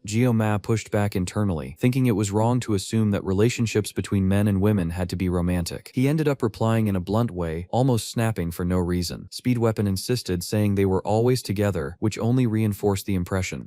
Ma wondered how he even reached that kind of conclusion. Still, Chloe was clearly unhappy with the comment. Soon after, Chloe said she found it strange that there were so few monsters in the dungeon. The path ahead was silent and completely empty. Speedweapon replied that the dungeon was not very popular, but even so, it should not be this sparse. Saki said she had been thinking the same thing. To her, the monsters were acting strangely, as if they were running away from something. Considering how aggressive the buffalo usually were, that did not seem normal. Speedweapon agreed, pointing out that monsters like those were usually fairly docile. In Cherawan, they were even used to detect severe severe ruptures. Gyo-ma wondered if these buffalo served the same purpose, thinking that people in this place really took things way too far. Speed Weapon admitted everything felt suspicious, but questioned what could actually go wrong. Saki reminded them that everyone had communication signals, so in theory there should not be any major issues. Taking advantage of the moment, Gyo-ma asked how Saki and Speed Weapon had met. Saki explained that she had placed first in the written exam, while Speed Weapon came in second. After that, he found out the results and made a huge scene. She also mentioned that she had placed third in the placement test. Gyo-ma revealed that he had placed second in the written exam, and that at first he thought Speed Weapon was just a social climber. Now, however, he was starting to see him differently. Speed Weapon then said that Rachel was a distant cousin of his. Gomei realized that explained why he had never run into Speed Weapon before, even though he was an active player connected to important figures. Speed Weapon explained that his family came from a branch of Rachel's family, specifically the Changsung clan. He said there was no need to go into more detail, and asked Gomei to stop making that face. He said he liked situations like this, and that he found Gyo-ma even more impressive. He asked him not to forget about him when he became famous. Gyo-ma replied that would not happen. Speed Weapon, on the other hand, said you never really knew, since Gyo-ma could become one of the 7 stellar heroes in the future. Chloe agreed, saying that was totally possible. That was when they noticed Saki moving ahead on her own, silently. She commented that she hated the 7 stellar heroes. Speed Weapon found her reaction strange, but concluded that either way they needed to finish the dungeon quickly and head back. To complete the mission, they would need to defeat at least 20 monsters. As they moved forward, Gyo-ma noticed some strange details on the cave walls. Even so, he decided to pretend he had not seen anything, at least for now. Outside, one of the guards made direct contact with one of the elders. He reported that, for the moment, the students had likely encountered buffalo driven mad by magic stones. The elder sounded suspicious, and asked whether he had prepared any other measures. The guard confirmed that he had done exactly as instructed. He commented that, personally, he believed the crazed buffalo would take care of everything on their own. The person on the other end of the call was not an elder, but a Kori. She asked whether the guard would take responsibility if it failed, making it clear that she trusted he would do his best. Then she told him to call back once there were results. The guard did not like a Kori, just like almost everyone else. To him, those students were going to die either way. The dungeon was giving off an extremely intimidating presence. Just to be safe, he decided to force the dungeon gates open. The chances of survival were almost zero. Even so, something in the eyes of that boy named Gyo-ma caught his attention, as if the kid had already seen everything. Still, the guard decided he would go in later to check the situation himself. Meanwhile, inside the dungeon, Chloe pulled Gyo-ma aside and warned him that the beasts were approaching from behind. Based on the presence she sensed, there were about 50 creatures at once. Everyone was shocked when a deafening sound echoed and the ground started to shake. As if emerging from a portal, 50 monsters appeared all at once. Speed Weapon was thrown off by the number and wondered if those were really normal buffalo. The creatures were clearly altered, consumed by rage. He commented that monsters like that were usually docile. As Gyo-ma looked at the massive herd, he remembered his master's words. His master always said that every knife had a purpose. You did not use a chicken knife to cut a cow. The same idea applied to sashimi. Gyo-ma remembered once asking if that was like using a sashimi knife to cut a steak. Back then, he had even apologized to his master. In the end, it was not that the apprentice was completely wrong, since the fish had been sliced cleanly in half. Those memories surfaced, and Gyo-ma realized that maybe it really was necessary to use a fish knife to cut a bull. He then told Chloe to distract the buffalo herd, asking her not to charge straight in and to move quickly left and right, breaking the enemy formation. Chloe understood the plan immediately. Gyo-ma also pointed out that Speed Weapon already knew exactly what to do, and he confirmed it without hesitation. Saki wondered why Gyo-ma stayed so calm in front of 50 buffalo. Gyo-ma explained that he would take care of any creature that got close. Still, Saki asked Speed Weapon about it, trying to understand why he was so relaxed. Speed Weapon told her not to be so surprised. Saki thought it was just absurd for someone to cut minotaurs with a sashimi knife. For Gyo-ma, though, if someone was prepared, there was nothing to fear. That was exactly why he had prepared himself. No matter what appeared in front of him, he would cut it down. At that moment, Gyo-ma activated the blessing of the sword god, holding several sashimi knives at the same time. When the buffalo charged, Gyo-ma moved forward without any fear. He threw several knives at the same time, something that left Saki completely stunned. She even dropped the sweet she was holding, thinking it was absolute madness. Gyo-ma was already standing on top of a pile of buffalo corpses, and that was when Saki clearly remembered everything that had just happened. She followed every single move. First, Chloe rushed in using the cat blessing to confuse the buffalo and break their formation. With an effect similar to Schrodinger's cat, the creatures became totally disoriented and scattered. Right after that, Gyo-ma stepped in, throwing all the knives at once. They were so powerful that they sliced through the buffalo like simple pieces of sashimi. He kept cutting them down one by one. Even when he ended up surrounded, with indirect support from Speed Weapon, Gyo-ma was completely enclosed by by the buffalo, with no room to escape. Saki thought there were far too many of them. Even so, with a series of precise cuts, Gyoma shredded all of them at the same time. Saki could barely believe what she was seeing. He had wiped out every monster without a single drop of blood being spilled, only perfectly clean cuts. Gyoma commented that those horns should already be enough. He reflected that, thanks to the extended 40 seconds of the pain resistance blessing, he had no trouble taking down around 50 buffalo. Chloe said he had been amazing. Gyoma acknowledged that he had great support from the team and thought that everything had only been easy because of her. Saki was still completely in disbelief. Speed Weapon warned her not to be surprised. Saki replied that it was impossible not to be surprised. Speed Weapon admitted that the first time he saw it, he was also left speechless, because Kang Gyoma always shattered any idea of what was normal. Saki then wondered who he really was, and what his true identity might be. Speed Weapon said he did not know either. Maybe he was some kind of legend that had come back to life. Even so, everyone grew curious about what lay deeper inside the dungeon, and kept moving through the corridors. Later on, Speed Weapon remembered that the condition to clear the dungeon was to defeat 20 buffalo. They had taken down more than double that, and Gyoma had done almost all the work by himself. Gyoma was pushing himself because he knew that in the previous midterm trials, he had barely done anything. Speed Weapon almost commented that Gyoma could probably handle everything alone, but stopped himself halfway through the thought and chose not to say anything. As they moved forward, Chloe noticed that the place felt strange. Suddenly, the massive door let out a loud noise, and the chains holding the seal began to move. Gyoma wondered if the seal was breaking. Earlier, the guard who had sent all the minotaurs after Gyoma was also wondering if the students were already dead. He remembered that, not long ago, a woman claiming to be an academy instructor had come looking for him. She promised to pay 2 billion to clear his debt, as long as he accepted the job. The plan was to tame the buffalo, use a magic stone to drive them into a frenzy, unleash all of them against Cadet Kang Gyoma, and open the stone portal as well. The guard even wondered if that instructor truly wanted the students dead. She made it clear that she did not want to take uncertain risks, and that if he refused, she could find someone else. The guard rejected that idea, and decided to help. She remarked that despite his appearance, he was quick thinking and said she would explain the details over the phone. The guard concluded that 2 billion was far too much money to turn down, and decided he would open the stone portal without hesitation. Inside the dungeon, the group began to wonder if that space was what lay beyond the stone portal. Gyoma finally understood why everything had felt too easy. They had entered naturally, but now they felt anxious in that suspicious environment. As expected, that sealed space could only be opened with a giant magic stone, obtained by defeating the giant dungeon boss, a typical reward from a mid-game mission. The fragments they had found earlier were pieces of that magic stone. Gyoma briefly thought about the full reward, but quickly pushed the thought aside, since that was not the moment for it. His attention shifted to a massive red line carved into the door, something that looked impossible to scratch with ordinary blades. He calculated that he had already used all 40 seconds of the pain resistance blessing, but believed that with Murasame, he could endure a bit longer. He needed to cut it before the creature awakened, but it might already be too late. An extremely loud sound echoed through the space. Everyone went on high alert, and soon came face to face with a gigantic creature holding an axe. It was a buffalo, far larger than any of the others. Gyoma realized right away that the beast was already awake. That dungeon guarded a reward known as the Blessing of Transition, which could transfer one of the user's blessings to a specific target. The guardian of that reward was an A-rank demonic beast, the Minotaur, known as the King of Buffalo. However, it was not alone. Other buffalo appeared around it, acting as guards for the great Minotaur. They were different from the normal ones, clearly much stronger. Chloe realized there was a monster sealed inside the stone gate. Gyoma judged that even if he cut through the gate and reached the outside, the moment that creature fully awakened, escaping without serious injuries would be almost impossible for nearly everyone. This situation was different from the previous midterm test. He had defeated the mermaid without any prior information, but he had already faced the Minotaur in the game before. Under ideal conditions, he could handle all three by himself. Now, however, he had already spent 40 seconds of pain resistance, and needed to act as efficiently as possible. He gripped Murasame tightly and asked Speed Weapon for another blessing, asking how long he could maintain it. The limit would be 2 minutes. Gyoma considered that enough, and made it clear that if Speed Weapon lost focus for even a second, someone could die. Even so, Speed Weapon chose to trust him. Gyoma told Saki and Chloe to handle the left side, and warned Big Guy about the danger, making it clear he wanted to protect the girls. He explained to Chloe that the plan would be the same as before. The Minotaur, clearly enraged, charged forward violently. At that moment, Gyoma activated the blessing of the sword god. An intense pain shot through his body, to the point where he could barely move. The suffering was extreme, but Speed Weapon cast the blessing directly onto his body. Geo-Ma realized he could still act. When the Minotaur rushed in, destroying everything in its path, Geo-Ma received the final message in his mind, feeling that the blessings of the gods were with him. Geo-Ma easily dodged the Minotaur's first axe strike. The pain in his body was so intense that he felt like he could spit even more blood, but he still avoided the second attack. Right after that, he took a direct kick from the Minotaur and, even blocking part of the impact, ended up coughing up more blood. He realized that all the sensations he had suppressed with the pain resistance blessing were coming back at once. Even so, he decided he would not weaken because of it. As he dodged another swing, the Minotaur changed the axe's trajectory, nearly tearing Geo-Ma's head off. He used his evasion skill at the last instant, lowering his body and avoiding the attack. Consumed by rage, the Minotaur began destroying everything around it, striking wildly until it finally hit Geo-Ma. The impact was so strong that a cloud of dust spread through the area. Even then, the monster realized the boy was still alive. Saki wondered if Geo-Ma was really human. While dodging an attack from one of the Minotaur's guards, she watched how Geo-Ma used his muscles, his solid stance, and his precise footwork. To her, he looked like a superhuman, though she admitted it was still just a theory. The difference between theory and real combat was massive. Even so, Saki fired a perfect arrow into the guard's eye. In a life-or-death situation, Geo-Ma had not hesitated even once. She aimed again and hit dead center, blowing the buffalo's head apart. Saki remembered that even the Sword Emperor Siegfried had used his aura to fight that boy. The Minotaur stared at Geo-Ma with absolute hatred, and then focused on the aura of the sword god as well. Dropping the axe for a moment, it charged using only its fists. With a single precise strike, Geo-Ma pierced through the attack and cut the Minotaur's arm clean in half. Meanwhile, Chloe kept the other guard occupied. Speed Weapon was extremely nervous, trembling from the continuous effort of maintaining the blessing. Soon after, Chloe managed to defeat the other guard. She thought about how inexperienced she still was in fighting monsters, and reflected that the closer a creature got to a human form, the more dangerous it tended to be. It was not an absolute rule, but when a monster behaved like that, the risk was obvious. Even so, her biggest concern was Geo-Ma. The Minotaur grew even more furious after losing half its arm. With its remaining arm, it grabbed the axe and began to cast magic. Saki found that impossible, since monsters normally did not use magic. It looked as if the Minotaur was merging with the axe itself, burning its own life force to regenerate mana. To Saki, that raw power made it almost impossible to get close. Even on the verge of passing out, Speed Weapon did not give up and kept sustaining the blessing, fully trusting Geo-Ma. Facing the massive axe, Geo-Ma kept spitting more and more blood. When the final blow finally came, everything focused into that single moment. Of course, the boy Geo-Ma did not hesitate. He clashed blades head-on with the Minotaur's massive axe, which was now imbued with magic. At the moment of impact, Geo-Ma realized that the magic was far too dense for his level. Even so, retreat was not an option, because if he dodged that strike, everyone behind him would be hit. The Minotaur pushed even more power into the attack, slowly forcing Geo-Ma backward. The pressure was insane, and his body was already starting to give in. At that moment, an arrow struck the Minotaur in the eye. It had been fired by Saki, creating a clear opening. Geo-Ma took advantage of that gap to focus even more, completely ignoring the pain tearing through his body. Geo-Ma's eye was gradually overtaken by the blessing, as if something else was taking control. He did not think about technique or strategy. He cut forward, driven only by the pain he felt. A blue aura exploded around him, something Chloe immediately recognized as the same aura he had used in his fight against the Sword Emperor. Geo-Ma advanced and sliced straight through the Minotaur's axe. The blessing nearly consumed him entirely, pushing his mind toward madness, but he endured. The strike was so powerful that it split both the axe and the Minotaur itself in half. Everything happened in a single motion, driven by the blessing and the blue aura. Everyone was completely shocked. The Minotaur's body fell to the ground without spilling a single drop of blood. It was a clean and absolute cut. Geo-Ma remained standing, physically destroyed but still conscious. In silence, he thought that he had done it. Saki watched the scene in pure awe. Shortly after, Speed Weapon collapsed on the ground from exhaustion. His mouth was swollen from blowing the flute non-stop to keep the blessing active. He commented that Geo-Ma always shattered any sense of what was normal, and thought that the bright light had been enough to illuminate the entire cave. He also wondered if Geo-Ma had already manifested his aura in its complete form. Before he could get more excited, Saki told Speed Weapon to breathe properly. At that moment, she finally understood what he had meant earlier. Geo-Ma looked like a legend that had come back to life. She also understood why Speed Weapon was always following Geo-Ma around. When she mentioned this, he asked when he had ever done something like that, and Saki simply told him to drop it. According to Academy rules, Saki mentioned that it was not impossible for Kang Geo-Ma to skip a year. Speed Weapon thought that was absurd and asked if she had lost her mind. Saki replied that there was no rule forbidding it. After thinking for a moment, Speed Weapon agreed. Saki also admitted that, for some reason, she wanted to walk alongside Kang Geo-Ma as well. Meanwhile, Jiao Ma realized that even with Speed Weapon's blessing, there was no way to avoid a long period of rest. His injuries were not severe compared to the others, but he had faced a boss without any blessing that reduced pain. The strain had been enormous. Suddenly, Chloe jumped on him to hug him, clearly worried. She wanted to know if he was okay and if he was badly hurt. Jiao Mei thought that he was being hurt at that very moment, but Chloe quickly apologized, while making it clear that she loved throwing herself at him. Soon after, Jiao Mei received a system message congratulating him on acquiring a new blessing. He thought that originally, this blessing should have belonged to the protagonist Leon. The rank of the blessing was tied to spirit level, something extremely rare. It was a blessing that reached its true potential when combined with others, known as the blessing of transfer. It was almost essential to maintaining balance between yin and yang. Since they had come this far, Jiao Mei decided to think positively. At that moment, someone opened the dungeon gate. Jiao Ma remembered the request he had made earlier for Chloe to stay alert. As soon as the guard entered, he froze in shock when Chloe kicked him, driving her blade straight into his leg and forcing him to stay quiet. Speed Weapon asked what was going on. Jiao Ma explained that he had asked Chloe to do this earlier. The guard, panicking, asked what he had done to deserve that. Jiao Ma replied that this was exactly what they were about to find out. Later, Speed Weapon asked if the fact that the monsters had gone berserk and the portal had been opened had anything to do with that guard. Saki agreed that everything felt strange. There were no surveillance cameras inside the dungeon, yet the employee appeared as if he had been waiting for everything to happen. Speed Weapon questioned why someone would do something like that. Saki replied that this was what they needed to uncover. She approached the guard and said she did not think he was a coward. The real question was who was behind all of this. Since he did not seem willing to talk, Saki concluded that they would have to force him to open his mouth. Jiao Ma made it clear that he had his own methods if the man insisted on staying silent. The guard finally gave in. A few days earlier, an academy instructor had approached him and promised to pay off all the debts he had piled up from gambling. Speed Weapon was furious and asked if he had really done all of this just because of debt, selling students for pocket change. The guard replied that they were not sold for pocket change. It was 2 billion. He explained that he had refused at first. Saki asked what this instructor looked like. The guard described a woman with light-colored hair, with purple streaks, tall for female standards. Saki said she would not forget that description, because it matched the assistant instructor of her class, someone with very striking eyes. Speed Weapon concluded that the incident during the midterm exam must also have been her doing. Saki wanted to know exactly what had happened during that exam. Jiao Ma explained that during the midterm, the group encountered a mermaid inside the dungeon. Saki asked if that was why Leon ended up hospitalized. Speed Weapon clarified that it was not exactly that, because the mermaid had been defeated by Jiao Ma himself alone. Jiao Ma added that after that, they took everything they could from him. Then Jiao Ma revealed that he had recorded the entire conversation. Everyone was impressed by the level of caution and planning. Chloe then pulled the sword out of the guard's leg, making him feel intense pain. Jiao Ma commented that a dungeon should never be open at that moment, because it was the perfect situation for someone to simply disappear. He said he would leave the judgment in Chloe's hands, since she was the assassin of the group. Without hesitation, Chloe grabbed the sword and pressed it against the guard's neck. She made it clear that he would be punished and killed him right there, without any ceremony. Jiao Ma thought that the Academy Council of Elders and the instructors were probably starting to set their sights on him. Even so, he believed that if they came for him, he could handle cutting all of them to pieces if necessary. Sometime later, Jiao Ma went to the forge and handed over the horn of the Bull King, asking to have his weapon strengthened. The blacksmith was left speechless when he saw such a high-level material. He wondered if Jiao Ma had obtained it by himself. Jiao Ma replied that it had been a team effort and took the chance to ask if his weapon could be repaired and reinforced. The blacksmith complained, asking what Jiao Ma had done to the weapon to leave it in such a ruined state. Jiao Ma was thrown off by the tone, and the blacksmith quickly softened, saying only that he needed to take better care of his sword. Jiao Ma said he would leave everything in his hands then. The blacksmith thought that this cursed little brat might still manage to make the sword even smaller than it already was. Before leaving, Jiao Ma said that the blacksmith could sell any leftover materials and buy something for himself. The blacksmith was surprised and asked if he was serious. Later, back in class, Jiao Ma realized that he was feeling much better. Even so, he knew he would need to ask Speed Weapon for another blessing soon. Meanwhile, he analyzed his own system. The synchronization rate was at 12.7%. Unlike other attributes, it increased drastically after extreme events. If he cleared another dungeon, it would probably go up again. He also noticed that despite the rapid increase in attributes, there had been no major side effects since his hair had turned white. He thought about Chloe, who had been hospitalized with a fever after the dungeon, and decided that he would visit her later. At that moment, moment, Professor Lee entered the room, accompanied by the Sword Emperor. Gio Ma thought they had taken quite a while. Suddenly he received a notification on his phone. Someone was asking what he was doing and telling him to look forward. When he raised his head, he saw Saki holding her phone, with a bunny photo on the screen, entering the room together with the Sword Emperor. The professor announced that starting that day, Cadet Saki Ryojo would be transferred to their class and that he hoped everyone would get along with her. After that, he wrapped up the announcements and told everyone to change clothes and gather in the training hall in 30 minutes. The classroom began to buzz with whispers, trying to understand why Saki was in that class. The instructor explained that the transfer had been personally requested, but no one knew the reason. Gio Ma thought that she was really moving closer to him. Among the cadets of that year, known as the Miracle Generation, Saki held 4th place in the rankings. The top 4 were always treated as a separate group. First place was known as an absolute genius, with absurd combat ability, the perfect balance of brains and muscle in a Kyushu style. On top of that, Saki was the daughter of Saki Kojima, one of the 7 stellar heroes known as the Absolute Archer. According to official records, Saki Kojima also held the position of Prime Minister of Japan, which made Saki something close to a princess. It was no surprise that everyone treated her like a celebrity. Gioma thought that all of this was about to become 200% more annoying. All the men were impressed as Saki walked through the classroom, but she ignored everyone and kept moving forward. Gioma told himself not to come over. Even so, she stopped right next to him, commented that if he was not going to eat that, she would take it back, asked if she could sit beside him, and even asked for his phone number. Gioma thought that his bad feelings never failed. Later, at the guard post of the Buffalo Dungeon, another guard was being interrogated. He claimed that they said they were worried about the cadets and insisted on entering. According to him, the people involved looked strangely pale from the start. They said the cadets seemed scared for some reason. The investigator stated that the scene would be inspected and released the guard, telling him he could leave. Later, while smoking together, one of the investigators commented that deaths in dungeons were common accidents. The other agreed, but pointed out that no matter the accident, there was always a body left behind. This time was different, and it would not leave his mind. When he entered the dungeon for inspection, he was completely shocked. Countless buffalo corpses were piled up, forming almost a mountain. To him, it was impossible that simple academy cadets had done this. The students had returned safely, but the staff member who had entered the dungeon was nowhere to be found. It was as if he had never existed. The other investigator suggested that the man might still be inside the stone gate. The response came quickly, saying that was highly unlikely, since that gate had never been opened before. On top of that, they could not simply interrogate the cadets, since this was an elite school full of nobles. Only higher authorities could issue a warrant, and that fact was driving the investigator insane. Suddenly, the instructor who was with him was violently thrown aside. In the same instant, he realized it was magic. It was a demon. The one who appeared was a Kori, eliminating the evidence. The investigator wondered if she was human or just someone in disguise. He had no time to think further. In the next second, his head was torn off. Before dying, he understood the truth. A Kori was a human who had made a pact with demons. She coldly commented that they even worked properly, but had no idea what they were actually dealing with. Meanwhile, Saki was sitting calmly, eating her candy, looking cheerful beside Giome. All the other men around were clearly captivated by her, but Giome did not like that attention at all. Saki noticed that he was not eating and asked why. She even went as far as sharing the candy. Giome explained that Chloe sometimes sat there. Saki asked if the seats were assigned or if it was first come first served. Giome replied that it was by order of arrival, but took the chance to ask why she had transferred to that class in the first place. Before she could answer, the professor announced that the assembly would begin in 5 minutes, making everyone stand up. Giome mentioned that their class had morning training every day and asked if Saki would join. She replied that she would not, because she would be doing mental training. Then she put on a small device and simply fell asleep right there. Before that, she asked him to call her Ryojo, explaining that in her country, close friends used first names instead of last names. Gioma mentioned that Speed Weapon called her Saki, but she said that did not matter. She wished him good luck with training and went back to resting. Gioma had a clear feeling that this was going to cause trouble later. Meanwhile, in the academy's top class, Rachel complained that everything was way too noisy. She asked Abel if she had heard that Saki had been transferred from one class to another. Rachel commented that that girl, on top of being lazy, also seemed crazy. Abel was distracted, and Rachel asked if she was disappointed. Abel explained that class transfers only happened when a spot opened up, and that year, that class had ended up with one less student. Saki must have found out before everyone else and rushed to secure the position. Abel asked what that had to do with her. Rachel said she had heard about Speed Weapon the previous week, and that he had teamed up with Kang Jo Ma to clear the Buffalo Dungeon. According to rumors, Saki had liked Jo Ma so much that she decided to join his class. Rachel commented that there should be some kind of order to these things, and teased that Jo Ma was no longer reserved for dear Abel. Abel immediately denied it, calling Rachel crazy. Even so, Rachel noticed that Abel always reacted whenever she heard Gio Ma's name. Abel insisted that nothing was going on, said she had only talked to Kang Jeong-ma a few times, and that there was no relationship between them. She asked Rachel to stop talking like that. Rachel questioned why Abel said only for now, hinting that she wanted more in the future. In a more serious tone, Rachel commented that lying to others was one thing, but lying to yourself was never a good idea. Abel was shocked by those words. She remembered a conversation she had had with her grandfather, when he said he would become a temporary instructor at the academy. Abel asked him not to follow her at school, since she already got too much attention. That was when the Sword Emperor explained that he would be in charge of the special first-year class. Abel asked what he meant by that. Siegfried replied that it had been her own request, after what happened during the midterm exam. He told her not to worry, saying they would not meet much inside the school. Abel realized that he was trying to hide it, but she could still see the excitement written all over her grandfather's face. The Sword Emperor, who always seemed bored with everything, had finally found something that truly entertained him. That something was Kang Jeong-ma, a rare genius, someone who completely ignored his own status and noble background, solving everything through brute force. A talent so absurd that it almost felt unfair. Abel remembered the first time she saw him, when he looked like nothing more than a lazy child with no ambition. Now, he had become a young man with strong presence, and a strange kind of masculine charm that was hard to explain. To Abel, Jeong-ma seemed to have even more potential than Leon himself. Known as the hero candidate, Jeong-ma walked firmly along the path of a hero, never showing off his achievements, moving forward in silence through a difficult road. If only he were arrogant, she could hate him for it. But he did not seem to have any clear flaws. It was impossible not to feel envy. Jeong-ma had been recognized by her grandfather, while she had not. Rachel quietly approached and asked what Abel was thinking about, making her flinch. Abel replied that no matter how much she thought about it, she and Jeong-ma had no room for the kind of feelings Rachel was hinting at. Rachel said that did not sound very convincing. If Abel really was not interested, then there would be no competition for her to try to get Jeong-ma. Rachel claimed that she could easily deal with the brat and with Saki, but she could never compete with Abel. Abel asked if that was serious, and if she was really that charming. Rachel threw the question back, implying that Abel was admitting something. Meanwhile, another of Kang's classes was in session, this time about the ranking of blessings. The professor explained that the ranking was determined by the entity residing within the blessing. When a guardian spirit lived inside it, it was classified as guardian rank. When there was only a common spirit, it was called spiritual rank. Someone asked what would happen if an ancestor resided in a blessing, whether that would make it an ancestral blessing. The professor explained that ancestors could help with training at the academy, but they did not reside inside blessings. At that moment, Saki briefly stood up, and then went back to sleep right away. Jeong-ma noticed that not even the professors scolded her. The class continued as normal. Jeong-ma thought that Saki slept far too deeply. It had been 2 days since she transferred to that class, and he still did not know the reason. She simply slept all day, and it was ridiculous that he had no chance at all to ask. He even thought that if she only planned to sleep, she could just take the seat in the corner. At the same time, he felt some relief knowing that Chloe was still hospitalized. Otherwise, he would probably already be dead from stress. Jeong-ma also recognized that Saki had handled all the cleanup after the dungeon, making sure everything ended without issues. Her skills were on a completely different level compared to speed weapon. The instructor resumed the explanation, breaking down the blessing rankings: heroic spirit, spirit, guardian spirit, and personal spirit. He stated that most cadets possessed personal ranked blessings, and told everyone not to feel discouraged, since even a personal blessing could be just as effective as a guardian ranked one. He also explained that spiritual ranked blessings were incredibly rare in that world. Jeong thought that he had obtained one of those rare blessings just a few days earlier. At that moment, a female student asked how many heroic ranked blessings existed. The instructor explained that the world referred to them as heroic blessings, and that in practice they were considered legends. Since the first manifestation of blessings in human history, only one person had ever awakened a heroic blessing: the founding hero Valor Joachim. The instructor added that in the modern era there was one more person at that level, but unfortunately the bell rang before he could continue. The explanation would be left for the next class. Before that, Jeong-ma asked one last question, wanting to know if the instructor understood the meaning of the phrase that said the blessing of the gods would be with someone. The instructor fell silent for a moment, and even Saki showed interest. He replied that he did not fully understand the purpose of the question, but that the phrase contained a clear contradiction. There were no more gods in that world. Even so, he praised Jeong-ma's thirst for knowledge, and said that he could visit the laboratory if he had further questions. The instructor left the classroom. Saki opened a small smile and soon went back to sleep. Jeong-ma decided to do the same. He rested his head and closed his eyes, but found no peace even in his dreams. As soon as he fell asleep, the system informed him that someone was requesting a conversation. Jeong-ma found himself in an empty space, facing a completely destroyed train, with equipment floating all around. MJ was there, requesting a direct conversation. Jeong-ma was stunned, but accepted. MJ was interfering with the world line, and Jeong-ma wondered, confused, what exactly exactly that world line was. Everything in that space was far too strange. The ruins, the debris, and the destroyed train looked lifeless, but suddenly began to move, as if something were awakening. Soon after, everything returned to complete silence. The system then issued a warning. The opponent's level was far too high. Geoma's level was too low, and he did not meet the minimum requirements. Even so, the question appeared, asking whether he wished to proceed. Geoma realized that this did not feel like just a dream. Maybe this was the reason he had ended up in that world. Maybe the answers about who had thrown him there, and about the true nature of the sword god's blessing were there. Without hesitation, Geoma accepted. MJ was applying a suppressive force to make that contact possible. In the same instant, the system vanished completely. That entire reality shattered, as if space itself had been torn apart. Geoma felt that it was very similar to the day he awakened the sword god's blessing during the entrance exam. Back then, he had seen that thing as well. He needed to discover what it truly was. The feeling of something drawing closer grew stronger and stronger. Something was about to happen. But suddenly, an order echoed, telling Geomei to wake up. There was external interference. MJ was rapidly losing memory. Geomei thought he had come so close to the answer, but there was no time. Before disappearing, MJ left only a single message. She told him to cut and slice whatever stood in his way. Then she wished that the blessing of the gods would be with him. The one who woke him was Saki. She commented that she had been scolded for sleeping too much, but pointed out that he had been asleep as well. If she had not woken him, he would have missed the class. That was when Saki noticed that Geomei was crying. Later, Geoma reflected on everything that had happened. Saki asked if he had had a sad dream. He thought that he had dreamed about something, but he could not remember anything. It was embarrassing enough to be woken up by Saki, the notorious sleeper, but that explained nothing. Why was he crying? Before he could think any further, the group approached. Speed Weapon, Saki and Chloe were discussing some kind of plan. They explained that everything pointed to the enemy behind Kang Geoma being inside the academy itself. Saki said she had already understood and complained about having to hear the same explanation over and over. According to her, that was exactly why Speed Weapon was not the best in the class. She kept provoking him, asking if Speed Weapon would heal her ears if they started bleeding from listening to all that. Geoma asked Speed Weapon to explain everything calmly, and from the beginning, realizing that he clearly struggled to deal with that girl. Speed Weapon asked if Saki thought she would always be better than everyone else. Saki replied that her ears had already bled enough and that she could not stand hearing it anymore. Meanwhile, Chloe coughed discreetly. Geoma asked if she was really fine being there. Chloe said she felt better, but would keep some distance so she would not spread the flu to anyone. Geoma commented to Saki that she had probably already heard the whole explanation, but that the situation was confusing. Saki replied by calling him Ryojo, repeating the name with emphasis. At that exact moment, Chloe let out a strong cough. Geoma realized that he really should call her that way. Speed Weapon then explained that he had organized everything so they could understand the situation and figure out what was really going on. First, the academy elders were keeping an eye on Geoma. Second, there was the appearance of the mysterious instructor mentioned by the dungeon staff. Even so, Speed Weapon commented that, thinking about it more carefully, knowing all of that might not even be that important. The elders' request was vague and would probably be rejected by the evaluators. When Saki spoke again about the instructor, it became clear that she remembered that woman very well. She had broken into the academy's internal records and analyzed all instructors, leaders, and assistants. Among the data, she found one specific person, but strangely could not verify the identity. Geomei asked if she hacked things too. Saki explained that in a world full of technology, you had to know how to manage. Even so, she emphasized that the place had the best security system in the world, which was why she had to act during the night. She made it clear that she was not lazy in the morning, just nocturnal. Geoma thought that not even his phone number, which he had never given her, was safe, since Saki still managed to find it. Speed Weapon concluded that up to that point, nothing truly concrete had been revealed. Even so, they could not just break into the elders' dormitory and start making threats. Speed Weapon even had the ability to do that, but he knew it would only make things worse. Everyone agreed. Still, he was thinking about another solution, creating their own club. Geoma found the idea strange and asked what he meant by a club. Seki explained that clubs were free movements within the academy, and even received funding. The academy emphasized cooperation among cadets, whether genuine or not, and because of that, it offered benefits. One of those benefits was recognition as an organization officially affiliated with the academy. Speed Weapon added that simply existing as a club already worked as a form of institutional protection, something that being just a cadet did not guarantee. Saki added that, considering they had enemies both inside and outside the academy, a club would serve as a double barrier. Geoma remembered that one of the divine protection systems in the game was exactly the club system. Since everything took place in an academy, this system allowed you to decorate